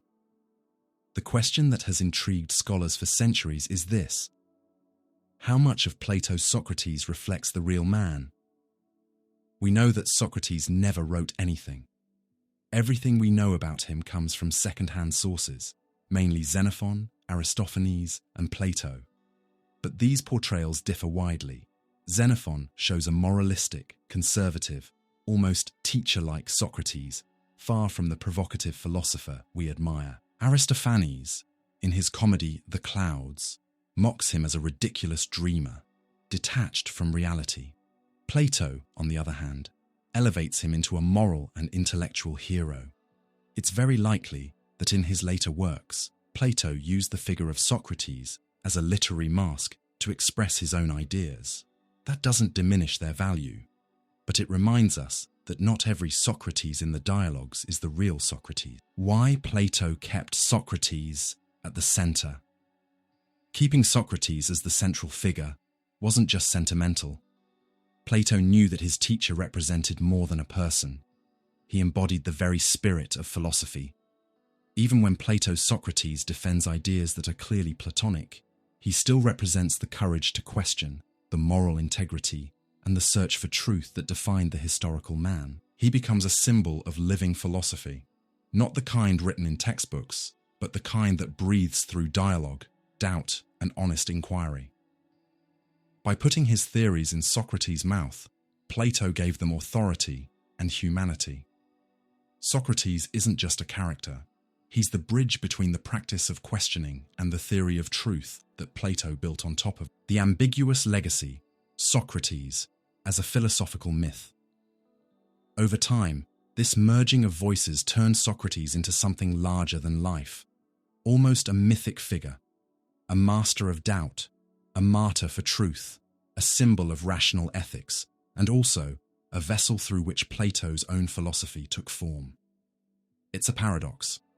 On one hand, much of what we read as Socrates is really Plato thinking through him, but on the other, there would be no Plato without Socrates, without his method, his example, his life, and his death. Socrates' influence on the dialogues goes far beyond ideas. He represents a way of living that still inspires everyone who asks, how can I live justly, truthfully, and consciously? What this teaches us today, in today's world, full of shallow information, empty speeches, and dogmas disguised as opinions.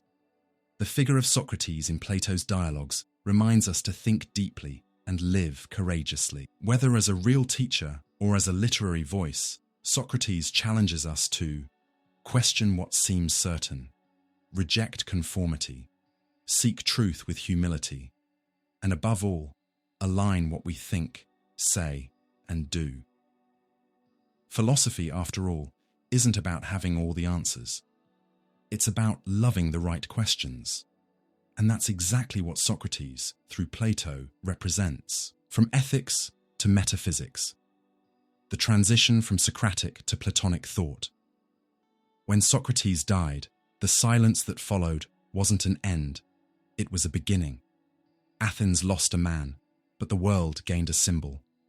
Among those who listened to his final words with tears in their eyes was a young man with a restless mind, one who would turn his teacher's legacy into one of the greatest philosophical systems in history, Plato.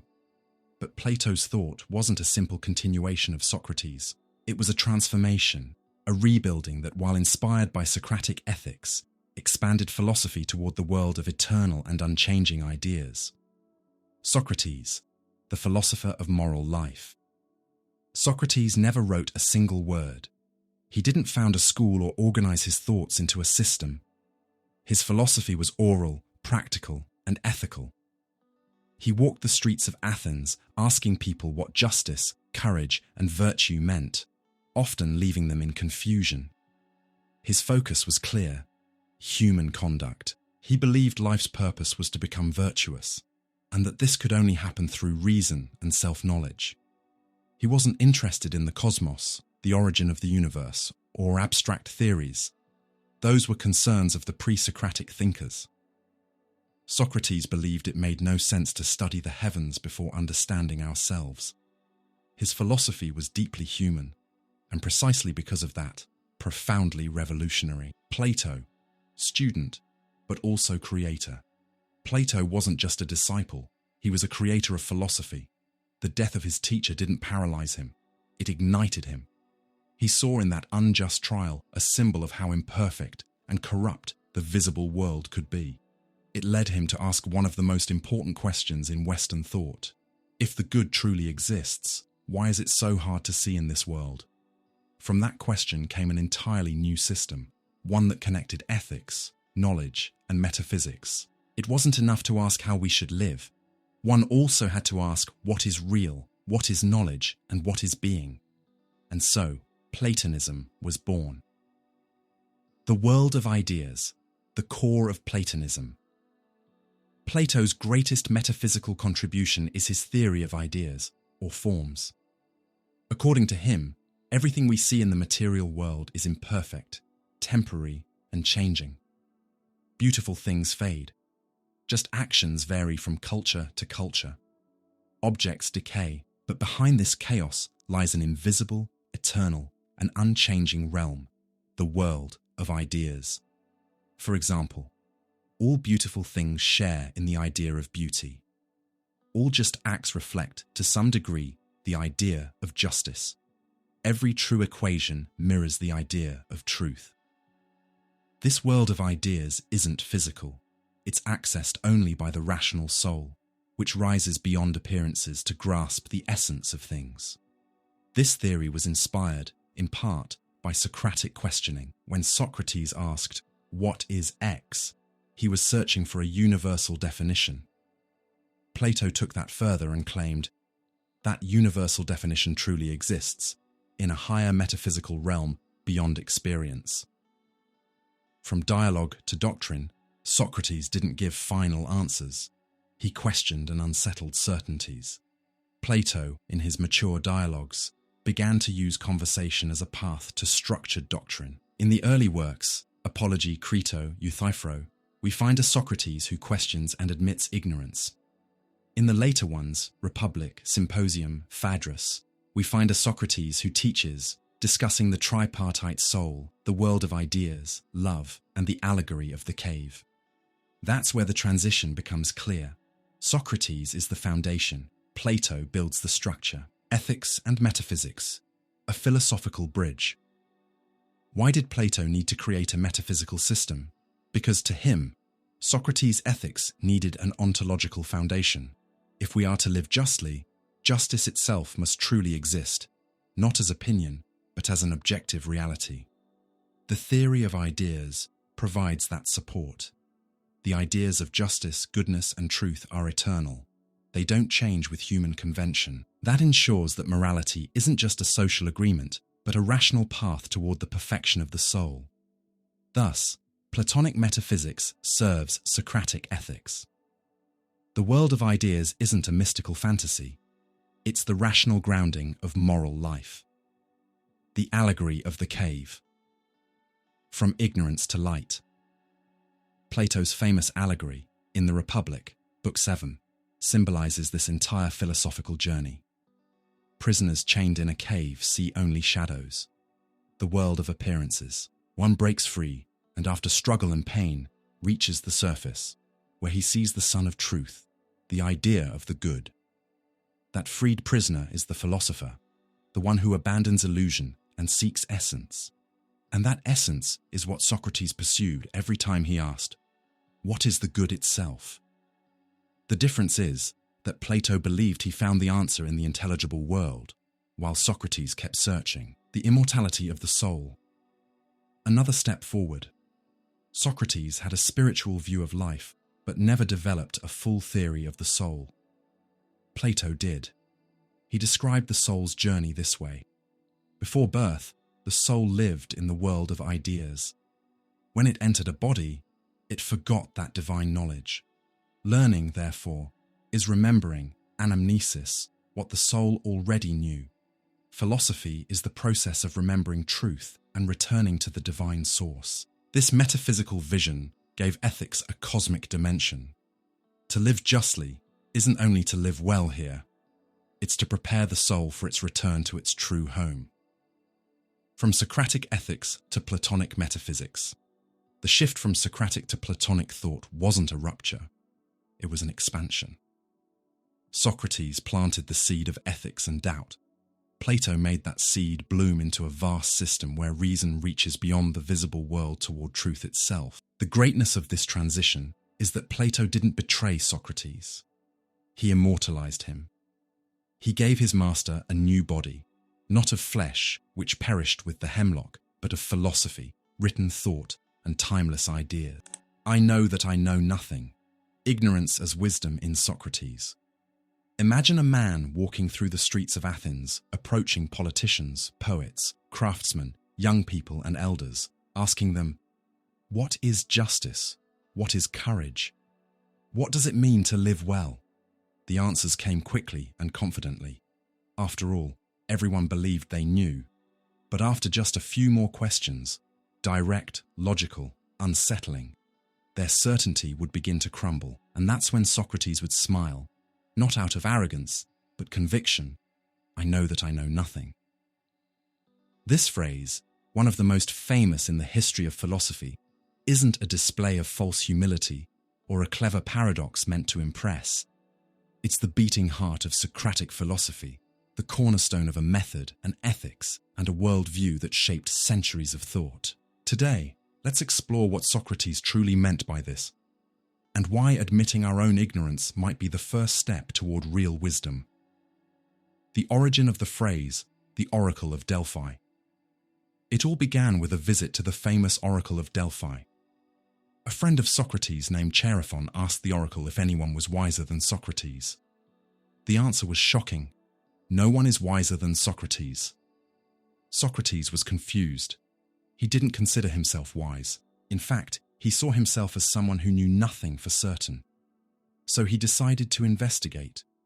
He started talking to those considered wise in Athens, politicians, poets, craftsmen, to see if anyone truly deserved the title.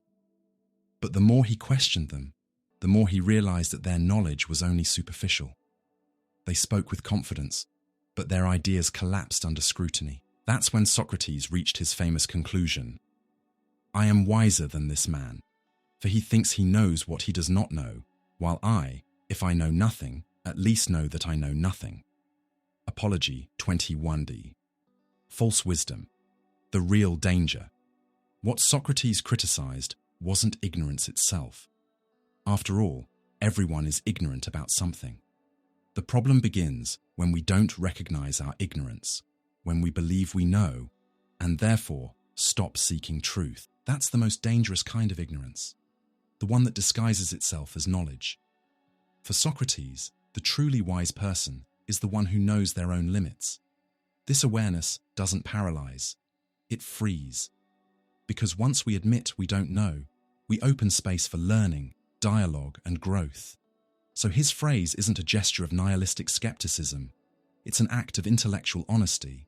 It's an invitation to live in pursuit of truth, even knowing that truth may never be fully grasped. The Socratic method and the revelation of ignorance. This awareness of ignorance is the engine of the Socratic method, also known as elenchus, or refutation. In his dialogues, Socrates approaches someone who claims to know something, for example, what justice is. Then he asks simple but precise questions until the person realizes they can't actually justify their beliefs logically. The goal isn't to humiliate, it's to show that true knowledge can't be superficial, automatic, or inherited. It must be examined, tested, and rethought. Ignorance, therefore, becomes the starting point of philosophy. Before building any solid knowledge, the false foundations must be torn down. Ignorance as freedom.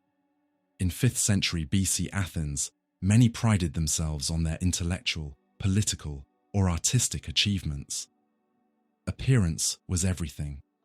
Reputation was a kind of social currency. Socrates, on the other hand, was free from appearances. He didn't need to seem wise. He wanted to be true, and to be true, one had to live in doubt, inquiry, and deep listening. That freedom made him dangerous.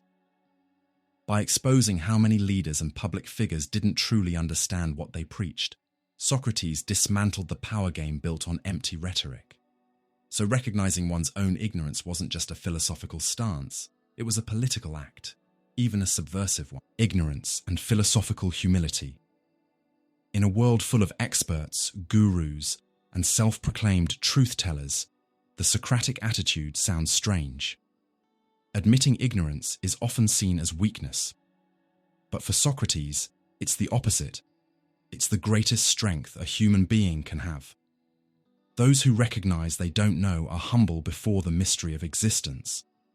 Those who recognize their ignorance are ready to learn.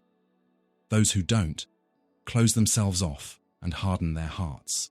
Socrates invites us to be eternal learners, not because everything is relative, but because truth is too deep for anyone who thinks they already hold it in their hands. Productive ignorance. The engine of philosophy. There are two kinds of ignorance. The ignorance that paralyzes. I don't know, so I can't do anything. The ignorance that inspires. I don't know, so I'll investigate, learn, and ask questions. Socratic ignorance belongs to the second kind. It's not an ending. It's a beginning. It's fertile, dynamic, and profoundly philosophical.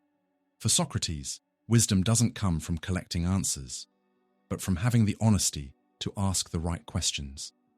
Wisdom as constant vigilance. For Socrates, no one is permanently wise. Wisdom is a continuous practice, a moral vigilance over one's own thoughts. That's why he said in the Apology, "The unexamined life is not worth living." Apology 38a. Recognizing ignorance isn't giving up. It's choosing to live reflectively, always searching, always questioning. It's choosing to stay awake in a world that prefers the comfort of illusion over the discomfort of doubt. Socrates against the wise men of appearance. The Sophists, for example, sold knowledge. They taught rhetoric, persuasion, and the appearance of wisdom. Socrates saw that as poison disguised as gold. Because true wisdom can't be bought, faked, or flaunted. It's born from humility before truth. And that humility is rare but powerful. It was that humility that made Socrates the greatest sage of antiquity, without ever claiming to be one. A mirror for our time. We live in the age of information, but not necessarily in the age of wisdom. Opinions multiply, certainties are shouted, and debates turn into battles.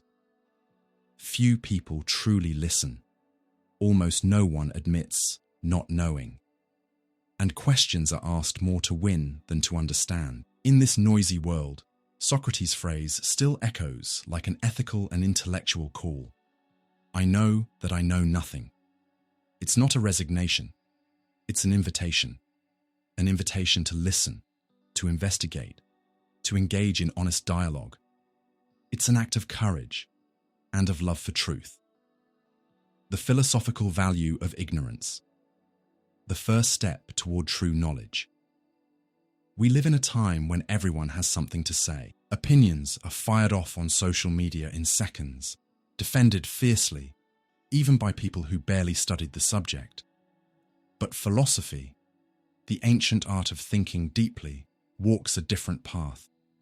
It begins with a simple yet transformative gesture, I don't know. This acknowledgement of ignorance, uncomfortable for many, is actually the first step toward real knowledge. And no one taught that lesson more clearly or courageously than Socrates, who stood among wise men and calmly declared, "I know that I know nothing." This phrase isn't just wordplay. It marks the beginning of philosophy itself. Let's reflect on why admitting ignorance is necessary for reaching true knowledge, and why it remains an urgent lesson today. Ignorance as a starting point, not the end. When we hear the word ignorance, we often associate it with something negative, even shameful. Not knowing is seen as weakness. But in philosophy, especially in the Socratic tradition, ignorance isn't the end, it's the beginning. When Socrates says he knows nothing, he isn't denying the possibility of knowledge. He's saying that true understanding doesn't start with answers, but with questions. Only those who admit their ignorance are truly open to questioning, exploring, and learning. This breaks the arrogance of those who believe they already know everything. Socrates shows us that wisdom begins with humility. Illusory knowledge, the greatest obstacle. Worse than ignorance itself is what Socrates called false wisdom, believing you know when in reality you've only memorized, imitated, or accepted what others told you. This disguised ignorance is the hardest to overcome because it doesn't recognize its own limits. It's rigid, dogmatic, and closed to reflection. That's why Socrates didn't attack those who knew little, but those who thought they knew too much. It is better to know that I know nothing than to think I know what I do not. Apology 23b. This simple statement invites us to reconsider how we relate to knowledge. Is what we know the result of reflection or repetition? Are we willing to unlearn when necessary? Without that kind of honesty, no real philosophy is possible. Ignorance as the engine of inquiry.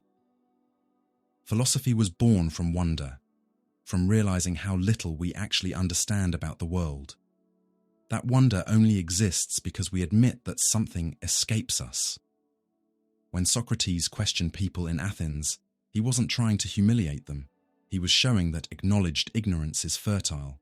It produces doubt, and doubt drives us forward. It unsettles us, and that discomfort pushes us to search. It's like being lost in a forest. The one who thinks they know the way may stay lost forever. The one who admits being lost can finally begin to find direction. Knowledge as a process, not a possession. Socratic ignorance carries a powerful existential truth. Knowledge isn't a final destination. It's a lifelong journey. Those who think they already know stop growing. Those who recognize they don't know everything stay in motion. And that motion defines the true philosopher. Plato, Socrates' disciple, said philosophy is born from eros, from desire. And desire means awareness of lack. Only those who know they lack something continue to seek. The person who knows they are ignorant has far more potential to learn than the one full of certainties. Ignorance, in that sense, isn't emptiness, it's openness. A space ready to welcome what's new. Humility as the virtue of the wise. In Socratic ethics, humility before truth isn't weakness, it's wisdom. The truly wise person doesn't pride themselves on what they know, but on how much they still have to learn. This intellectual humility is the antidote to dogmatism, arrogance, and superficiality. That's what sets Socrates apart from the Sophists. They charged money to teach what they claimed to know. Socrates walked among others with no certainties, but with the courage to search. Ignorance as the ethics of thought. Admitting ignorance isn't just about knowledge, it's about ethics. It's a commitment to truth, even if that truth is still distant. It's a vow of honesty.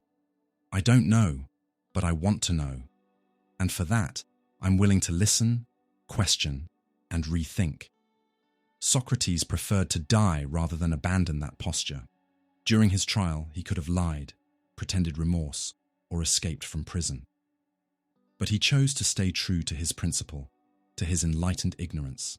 and died for. That shows that for Socrates, acknowledging ignorance was also a matter of integrity. Only those who admit not knowing are truly willing to learn from others, from experience, from life itself. Contemporary lessons, a call to listen. In a world flooded with noise and opinions, Socrates' lesson has never been more relevant. We're surrounded by ready-made certainties, radical speeches, and polarization that thrives on our inability to listen. What's missing is dialogue and the fertile silence of doubt. Socratic ignorance becomes an ethical and intellectual posture essential to restoring that balance. It teaches us to listen before speaking, question before judging, doubt before believing, and, most importantly, to approach others not as owners of truth, but as seekers. Wisdom begins with "I don't know." Every great discovery, every philosophical, scientific, or spiritual breakthrough began with a question. And every real question begins with the courage to admit that something escapes us. Ignorance, in that sense, is the soil from which wisdom grows. It's not shameful, it's honest. It's a way of being in the world that leaves space for the new, the different, the deeper. As the Spanish philosopher Ortega y Gasset once said, philosophy doesn't consist in knowing many things, but in knowing that there are things we do not know. When we think of philosophy, we often imagine thick books, complicated terms, and abstract debates far removed from everyday life. But for Socrates, philosophy was never something reserved for experts. It was a whole way of living. He didn't see a philosopher as someone who collects ideas to sound impressive, but as someone who questions, challenges, and seeks the common good. In his own words, he called himself a gadfly of the city, a small, almost annoying figure, but one that keeps the moral body of the community awake and alive. The philosopher as a social agent, Socrates believed that thinking wasn't a private luxury, but a public mission. In a city that called itself democratic, cultured, and strong, he found himself on the margins, with no wealth, no titles, no formal power. Yet that gave his voice more authenticity. He didn't give speeches to win arguments. He asked questions to awaken minds. When he said he was the gadfly that God has placed upon the state to sting it into life, Apology 31-31a, he defined the role of the philosopher as a provoker, but a constructive one. To Socrates, the city was like a great noble horse, strong but lazy, lulled to sleep by comfort, routine, and pride. The philosopher was the small insect that bit it awake, that forced it to think, to move, to grow. Without that irritation, society risked falling asleep morally, living by appearances instead of truth. Philosophy as a way of living, not a profession. For Socrates, philosophy wasn't a job or a career. It was a way of being. A philosopher wasn't someone paid to speak, but someone committed to truth and self-examination. He refused public office, refused payment for teaching, and rejected the role of celebrity or guru. His work, if we can call it that, was to live philosophically, to examine himself, question others, and stay loyal to virtue. When Jesus and the Stoics later spoke about living a virtuous life, Socrates had already taught that inner coherence matters more than outer glory. He summed it up in his timeless phrase, "The unexamined life is not worth living." That sentence defines his ethics. A life worth living is one that is examined, tested, and always in question. The ethical role of provocation. To provoke was not an act of aggression, but of awakening. The philosopher disturbs because he asks, "Why do you believe this? Have you truly reflected on how you live? Is what you value really good?" He didn't insult, he reasoned. But even that made people uncomfortable, because questioning the status quo always takes courage and invites resistance.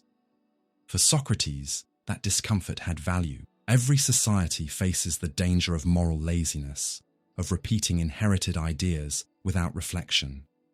The philosopher's role, then, was to be the antidote to ethical stagnation. The common good as the goal. We often imagine philosophers as people turned inward, alone with their thoughts. Socrates reversed that image. To him, the true philosopher was someone who turned toward others. He wanted his fellow citizens to live better, to be morally healthy, to make justice real, not just for themselves, but for everyone. That's why the gadfly philosopher didn't hide in ivory towers. He went to the public squares, spoke with rich and poor, young and old. He questioned the laws, but also obeyed them when they were just. He lived among the people, proving that philosophy and public life are inseparable. Coherence between life and thought. One of the most striking things about Socrates was the consistency between what he said and how he lived. He didn't fake, he didn't seek applause, and he never acted for show. He lived simply, spoke plainly, and when the time came to face death, he did not flee. His actions matched his words, and that made him not just a thinker, but a moral example. As he said in the Apology, "If you kill me, you'll harm the state, for I was the insect that kept the horse in motion." He wasn't an outsider criticizing from afar. He was part of the community, giving his life as his final lesson. Living the examined life. To live philosophically is to live in constant reflection. It means believing the soul is worth more than the body, that happiness doesn't come from possessions, but from moral quality, that knowing and doing are inseparable. Socrates embodied this. He had a family, friends, and civic duties, but his main concern was the care of the soul, the inner harmony between thought, action, and goodness. That's why philosophy, for him, wasn't about study alone. It was a daily practice. To question, to converse, to reflect, to correct oneself. That was the true act of philosophy. The philosopher isn't perfect, but he is a practitioner of the examined life, the modern challenge of living philosophically. Today, in a world of noise, speed, and polarization, the Socratic gadfly is more needed than ever. Philosophy as a way of life requires courage to question power, humility to listen, and patience to engage in real dialogue. The modern philosopher inherits Socrates' legacy when they choose coherence over convenience and principles over popularity. To question is not to destroy, it is to build a more conscious society. And the common good is not an abstract idea. It lives in everyday choices, in relationships, and in our shared moral life. In summary, for Socrates, the philosopher was someone who questions, never accepting truths without reflection. Someone who disturbs, not out of vanity, but out of love for truth and goodness. Someone who seeks the common good, whose restlessness serves the community. Someone who lives philosophically, shaping their life to match their ideas. This is the way of life Socrates left us, not philosophy as a job, but as existence itself. A reminder that living well requires thinking well, and thinking well demands courage. Philosophy as a practice. Socrates rejected the idea that philosophy was just talk or intellectual showmanship. He saw that many people spoke of justice and virtue, but didn't live by them. For him, that gap between words and actions was unacceptable. To philosophize meant to ask, why do I act this way? Does this choice bring me closer to the good or further from it? Am I being consistent with what I believe? Philosophy then becomes action, not just thinking well, but living well. When Socrates spent his days in the agora, questioning others and rejecting public positions, he was showing that a true philosopher is a critical citizen, not a distant observer. Philosophy happens in conversation, in scrutiny, within oneself and with others. The examined life and ethics for Socrates, self-examination wasn't narcissism. It was the foundation of moral action.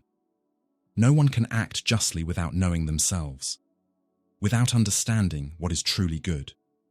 Self-knowledge, therefore, is the condition for right action. To live philosophically means to keep one's mind under the watch of reason, to question motives, evaluate consequences, and align choices with what is good. As he famously said, the unexamined life is not worth living. A life without reflection, without questioning, is not a human life. It's a sleepwalk, through existence, challenging convention. Athens in Socrates' time was full of traditions, religious beliefs, and inherited values that most people followed blindly. Socrates didn't reject society, but he refused to live by habit. To live philosophically was to confront accepted ideas, not violently, but with firmness and honesty. He believed that being a citizen didn't mean passive obedience, but conscious participation.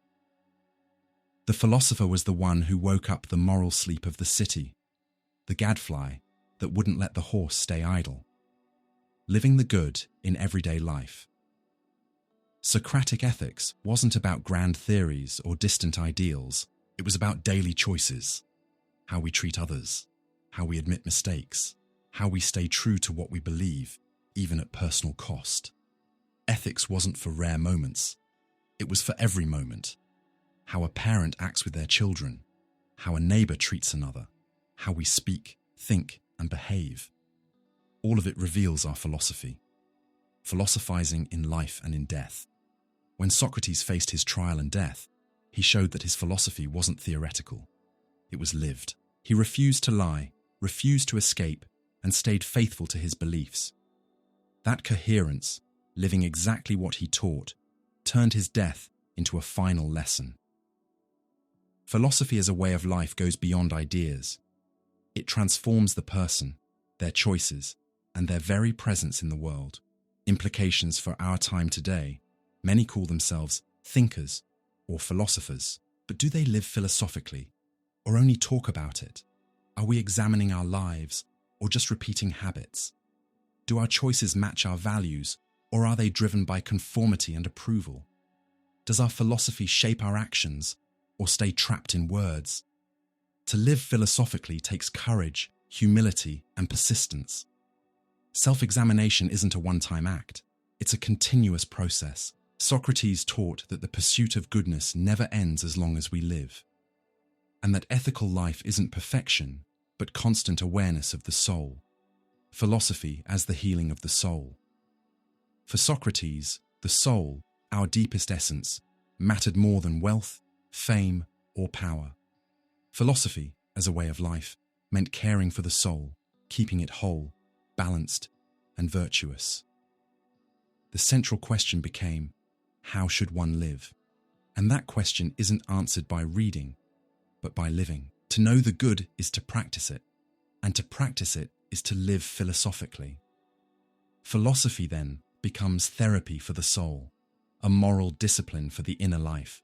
For Socrates, philosophy wasn't something you do on weekends or when you have free time. It was a way of being alive.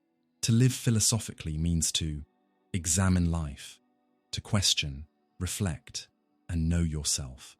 Act ethically, to choose the good, stay consistent, and grow. Live in the present, to act now, not wait for perfection later. Be an example, to embody your philosophy through your actions.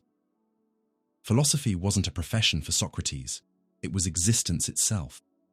A daily act of coherence between mind, word, and deed, and a timeless reminder that to live well, we must first learn how to think well. To truly understand Socrates' philosophy, it's not enough to look at his questions and methods. We also need to look at the religious side of his life. Even though he was accused of impiety and of introducing new gods to 5th century BC Athens, Socrates had a unique kind of faith. He believed in an inner sign, a voice or presence he called his daimonion, and at the same time, he respected the traditional gods of the city. This combination, loyalty to Athens and its gods, together with a personal, unconventional spirituality, reveals a lot about both the man and the philosopher. Let's explore how he lived this faith, what it meant, and why it caused so much tension in his city. The charge of impiety and the religious context of Athens. In the formal accusation that led Socrates to trial in 399 BC, one of the central claims was that he does not believe in the gods of the city, but introduces new divine beings. Apology 24b. His accusers said that by ignoring the city's public worship, Socrates endangered civic order and justice. In classical Athens, religion wasn't private. The gods of the polis were woven into its political, social, and moral life. Questioning those gods could easily be seen as questioning the state itself, but the accusation didn't tell the whole story. Socrates, though critical, didn't completely reject the traditional gods. In both public and private conversation, he often said he believed in divine powers, even if he didn't agree with every popular myth. His faith was therefore both traditional and questioning at once. The inner voice, the daimonion. The most unique part of Socrates' religiosity was what he called his daimonion, an inner voice or divine sign that, according to him, kept him from doing wrong. He said in the Apology, "The fact is that from childhood I have had a voice or sign that always dissuades me from what I'm about to do, but never commands me to do anything." Apology 31 CD. This voice wasn't public or visible. It was deeply personal. Socrates said he could hear it, but no one else could. Some scholars see it as a kind of moral conscience. Others call it a divine warning. He didn't treat it like an external oracle giving orders. It didn't tell him what to do. It simply stopped him from acting wrongly. That personal inward form of spirituality, centered on moral awareness rather than ritual, helps explain why he was accused of impiety. He introduced a new dimension of faith, one based on inner experience rather than collective worship. Respect for the traditional gods. Despite this personal voice, Socrates never completely rejected Athens' public religion. During his trial, he said he believed in the gods even more than his accusers did. Writers like Xenophon also record that Socrates joined public ceremonies and spoke respectfully of the gods. So his bold religiosity wasn't about denying all divinities. It was about placing ethics and reason above blind ritual. He accepted civic worship as part of life, but insisted that true piety meant moral self-examination and virtue, not just sacrifices and ceremony. Spirituality as an ethical foundation. For Socrates, his inner voice and belief in divine order formed the background of his moral philosophy. He believed that reason, guided by a divine influence, could bring people closer to the good. He saw philosophy itself as a divine mission. In the Apology, he recalls the oracle at Delphi saying that no one was wiser than he, and he took that as a call from the god to seek out true wisdom. He once said, "The god compels me." His faith wasn't mystical escapism. It was a practical commitment to live truthfully. The daimonion didn't replace reason. It complemented it, reminding him to act with integrity. Modern scholars often describe it as an extra-rational guide, not an irrational impulse. Why it was a problem for Athens' Socrates' approach, though consistent for him, clashed with Athenian expectations. The city required its citizens to take part in public worship and respect civic traditions. By claiming he was guided by an unseen god, or divine sign, Socrates was seen as introducing new deities, something that could disrupt social unity. For the Athenians, religion was the glue of society. Rejecting communal rituals or creating personal doctrine was more than heresy. It was a threat to the political order. That's why he was tried not only for corrupting the youth, but for impiety. And yet, even in facing death, he accepted the city's verdict. He didn't see himself as its enemy, but as a kind of moral reformer trying to awaken it. Faith and self-knowledge. Socrates' inner voice was deeply tied to his idea of self-knowledge, the famous "know thyself." He believed that understanding oneself also meant recognizing what was divine or higher within us, a reminder of our limits and dependence on moral order. That awareness of human limitation led him to humility, reflection, and self-control, all central to his idea of virtue. His private spirituality wasn't escapism. It was a discipline of awareness. The tension between reason and the divine. We often think of Socrates as purely rational, the man of dialogue and logic. But the presence of his daimonion shows that for him, reason and faith work together. He didn't claim to follow visions blindly. The voice didn't give him all moral knowledge. He still depended on reason to know the good. Faith and reason, in his view, were not enemies, but partners. reason tested and clarified what faith inspired. Examples from his life. We can see this faith in his choices. When given the chance to escape prison, Socrates refused. He believed it would be unjust to break the city's laws. He said his philosophical mission, guided by the divine, bound him to his fate. For him, loyalty to conscience and to the divine within mattered more than life itself. He also took part in public rituals and spoke about the gods, but always with a questioning spirit. What is piety? What do the gods really ask of us? His religiosity didn't isolate him. It gave depth to his civic life. Why his faith still matters. Today, we often see a divide between traditional religion, ritual, doctrine, and secular rationalism, pure reason without mystery. Socrates' spirituality offers a middle path. It doesn't reject transcendence, but it demands reflection, ethics, and conscience. He shows that we can have an inner voice, whether you call it conscience or intuition, that guides us toward good actions and self-examination, while still participating in community and tradition. His religiosity requires ethics, coherence, and awareness, not passive belief or cold rationalism. The relationship between reason and faith. Socratic rational spirituality. When we think of ancient philosophers, we often imagine reason and faith as opposites.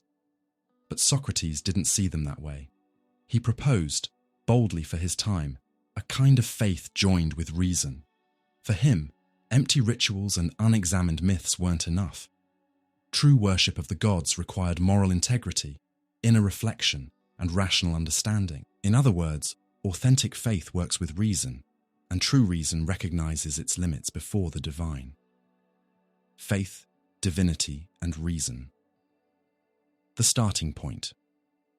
Socrates never wrote religious treatises, but Plato's Apology shows that he spoke often of divine signs and said openly, "I believe in the gods more than my accusers." However, he refused blind acceptance of myths or formal rituals. For him, the gods were wise and good, and simply following tradition without understanding was itself impious. His faith rested on inner conviction tested by reason. When he declared he would obey the god rather than men, he meant that moral reason guided by the divine was superior to public opinion. The divine sign and rational understanding Socrates' daimonion, that inner voice, was not superstition to him. It was connected to his rational life. He said the voice never contradicted his reason. It simply stopped him from doing wrong.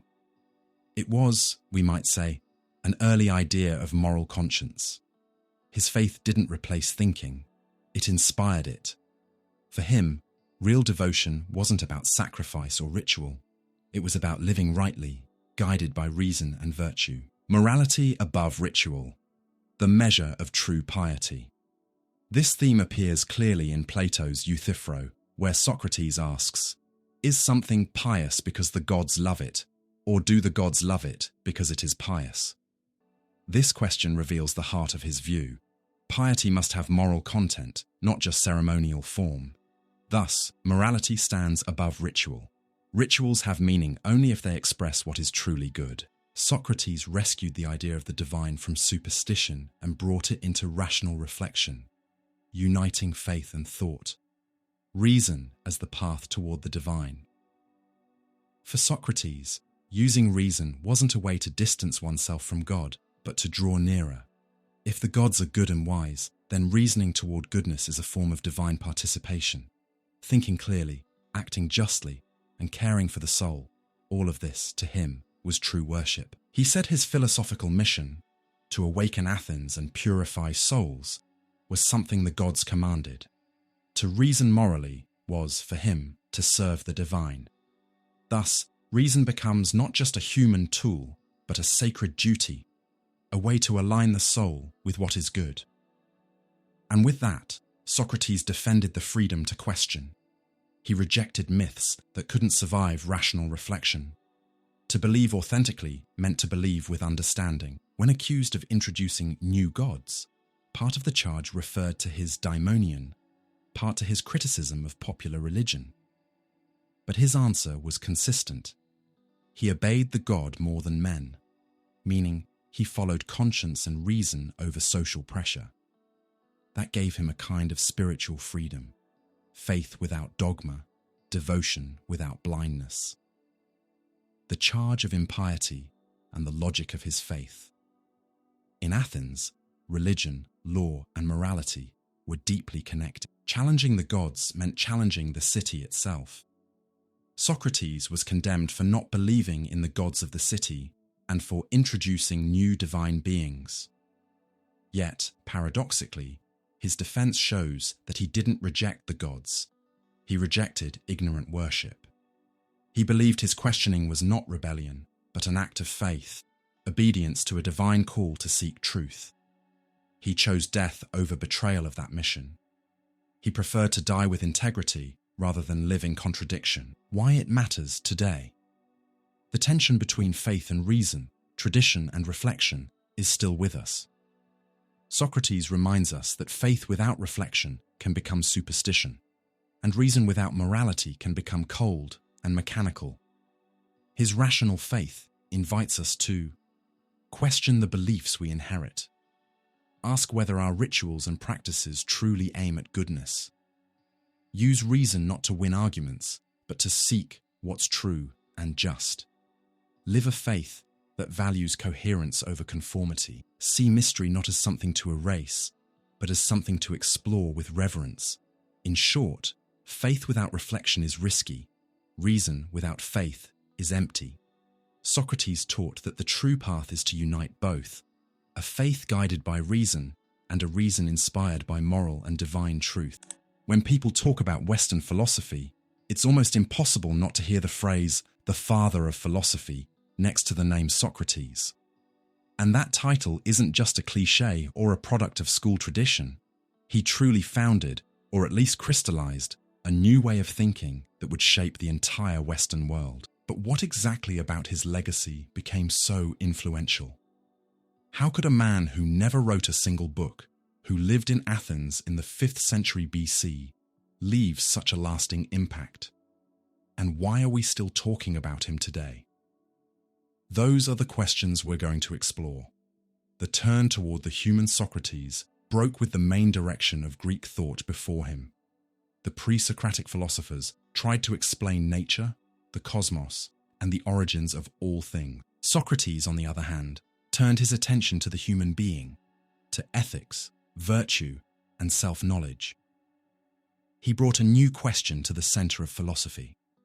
How should we live? In a sense, he made philosophy not just a theory, but a moral practice. He also developed what became known as the Socratic method, a style of dialogue where, through questions and contradictions, he led his conversation partners to examine their own beliefs and supposed wisdom. This kind of questioning wasn't meant to collect answers, but to awaken awareness. From that point on, philosophers began to see thinking as an active investigation, not just passive acceptance of doctrine. The chain of influence, Plato and Aristotle. Socrates' influence can be seen most clearly in his most famous student Plato, and later in Aristotle. As the Internet Encyclopedia of Philosophy puts it, he was the inspiration for Plato, the thinker widely considered the founder of the Western philosophical tradition. Plato made Socrates the main voice of his dialogues, developing ethical, epistemological, and metaphysical ideas through him. Aristotle, though critical in many ways, continued that tradition, focusing on ethics, politics, and logic. Together, they built the foundation of classical philosophy, which became the basis of Western thought for centuries. Socrates' insistence that the unexamined life is not worth living placed moral awareness, self-knowledge, and virtue as knowledge at the heart of Western ethics. He turned philosophy into a discipline, not just a religious or cultural ornament. That shift from what is the universe to how should I live changed philosophy forever. From the Stoics to modern thinkers, reflection became not just a way of theorizing, but a way of living. The method that shaped modern thinking Socrates didn't just change the content of philosophy, he changed the way we do philosophy. Dialogue, questioning, examining assumptions, and uncovering contradictions. All of these became hallmarks of philosophical reasoning. We can still see his method today in law schools, classrooms, and academic debate. The Socratic method is used to make people think, not just memorize. His impact goes far beyond classical philosophy. It shaped the way we think about education, reasoning, and dialogue itself. Timeless themes: ignorance, virtue, and self-knowledge. Socrates talked about themes that transcend culture and time: ignorance, self-knowledge, virtue, and the harmony between life and thought. He famously said, "I know that I know nothing." That acknowledgement of ignorance wasn't resignation, it was an opening to learn. He helped shape the philosophical spirit of the West, the idea that we are finite beings who must think, examine, and live consciously. For him, wisdom wasn't about collecting facts, it was about living well. That's why his influence continues across eras, cultures, and schools of thought, the expansion of his influence. Through the centuries, Socrates' influence can be seen in many different traditions. The Stoics, who made virtue the highest good and reason the guide of life.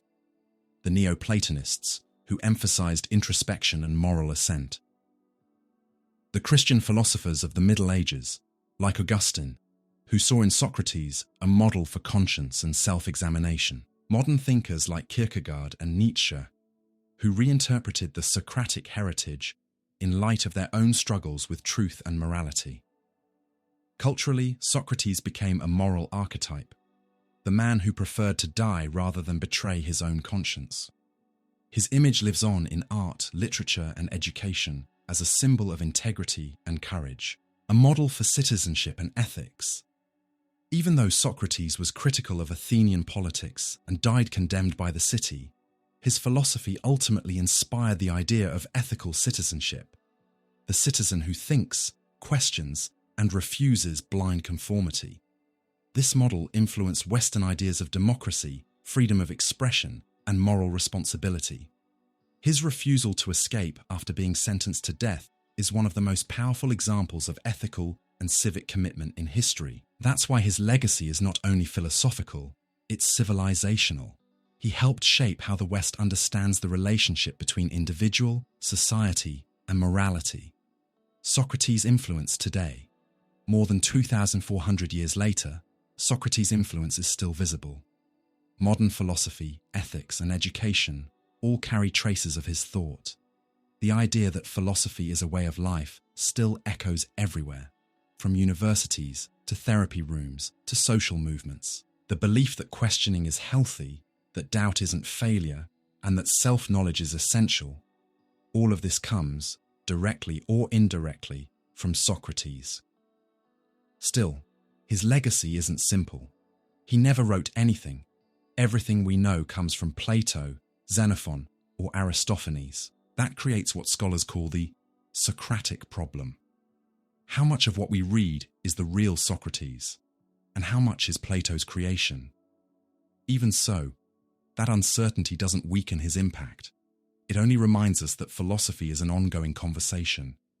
His ideas also need to be reinterpreted in every age and culture. Virtue, dialogue, and moral inquiry must adapt. But that adaptability is proof of his living power. His philosophy isn't a frozen formula. It's a way of thinking that renews itself over time. Socrates as a symbol. When we call Socrates a symbol, we mean more than just a historical figure. He represents something larger: integrity, truth-seeking, and freedom of thought, values that became the pillars of the critical and humanist tradition in Western philosophy.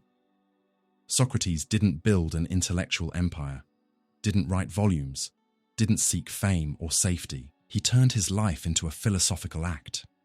In his 399 BC trial, he refused to flee, refused to abandon his mission, and chose to drink hemlock rather than betray his beliefs. That decision made him a symbol of coherence between thought and action. His famous phrase, "The unexamined life is not worth living," Apology 38a, sums up this integrity. He didn't just talk about philosophy, he lived it. Anyone who believes that living well requires self-reflection, questioning, and consistency between thought and action is, in a sense, walking alongside Socrates. The search for truth. In the Western tradition, Socrates became the mirror of the philosophical value of truth, not truth as popularity or power, but as the ethical purpose of life. He rejected shallow knowledge, empty rhetoric, and the illusion of wisdom without substance. He believed that living justly required knowing oneself and knowing the good, because, as he taught, virtue is knowledge. That link between inner truth and outer responsibility has defined philosophy ever since. Whenever someone today strives not just to know something, but to become someone better, a more just person, a more thoughtful citizen, they are part of that Socratic tradition. The truth Socrates stood for isn't theoretical, it's transformative. Freedom of thought. Perhaps the most powerful part of Socrates' legacy is his courage to think freely, even when it cost him his life. He challenged popular beliefs, questioned leaders, and refused to follow the crowd. That kind of freedom, the ability to listen, question, and stand for what's right even against the majority, became a moral and cultural ideal. His method of dialogue, which broke apart false certainty, evolved into what we now call critical thinking, the heart of modern education and democracy. Whenever we talk about freedom of thought or freedom of conscience, we are, knowingly or not, drawing from his example. The enduring model. In Western philosophy, Socrates holds a unique place, not as a writer of great treatises, but as the founder of a way of life, one based on questioning, personal ethics, and self-examination. He opened the path for philosophy to become more than a discipline, to become a way of living. From antiquity through the Middle Ages, the Renaissance, the Enlightenment, and into our own time, that way of life endures. In the humanist tradition, the highest values are reflection, responsibility, and care for the common good, and Socrates stands as their archetype. He showed that philosophy isn't the privilege of a few, but the challenge of being fully human. He reminds us that life has both an ethical and an intellectual dimension, and that to live well, we must nurture both. The Socratic spirit in everyday life. A student who questions not just what they learn, but why they learn it, lives in the Socratic spirit. A journalist who dares to expose injustice despite social or political pressure embodies the freedom of thought Socrates defended. A professional who values integrity over profit acts in his image. But if Socrates becomes only a museum figure, the man who died for thinking, his symbol loses power. The real danger is repeating his name without living his message, using Socrates as a symbol of wisdom without seeking wisdom ourselves. The symbol demands substance, what Socrates represents. As a philosophical symbol, Socrates stands for integrity of the soul, thinking and acting consistently, the search for truth, knowledge that transforms, not just informs, freedom of thought, the courage to question, doubt, and resist social pressure. These are central to any truly critical or humanist tradition, and they're still relevant today. In a world of conformity, noise, and fear, the Socratic example reminds us that thinking is worth it, that to live well, we must think deeply, and that sometimes simply asking a question is an act of freedom. So if right now you feel unsettled by a question, intrigued by a doubt, or convinced that something in your life needs rethinking, maybe without realizing it, you're walking beside Socrates. And that, in itself, is already a philosophical act. If you've made it this far, thank you so much.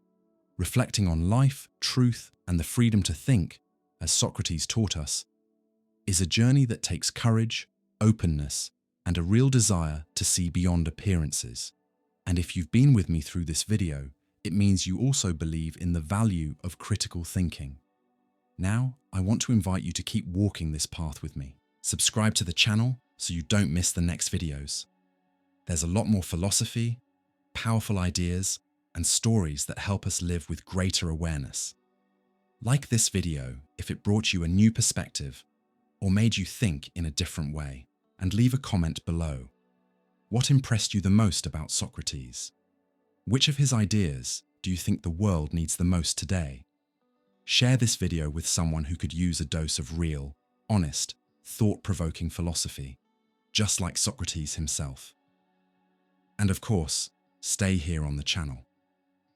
Check out the other videos, all made with care and depth, for those who want to think, feel, and live better. Until the next reflection, and don't forget, life is only worth living when it's truly examined.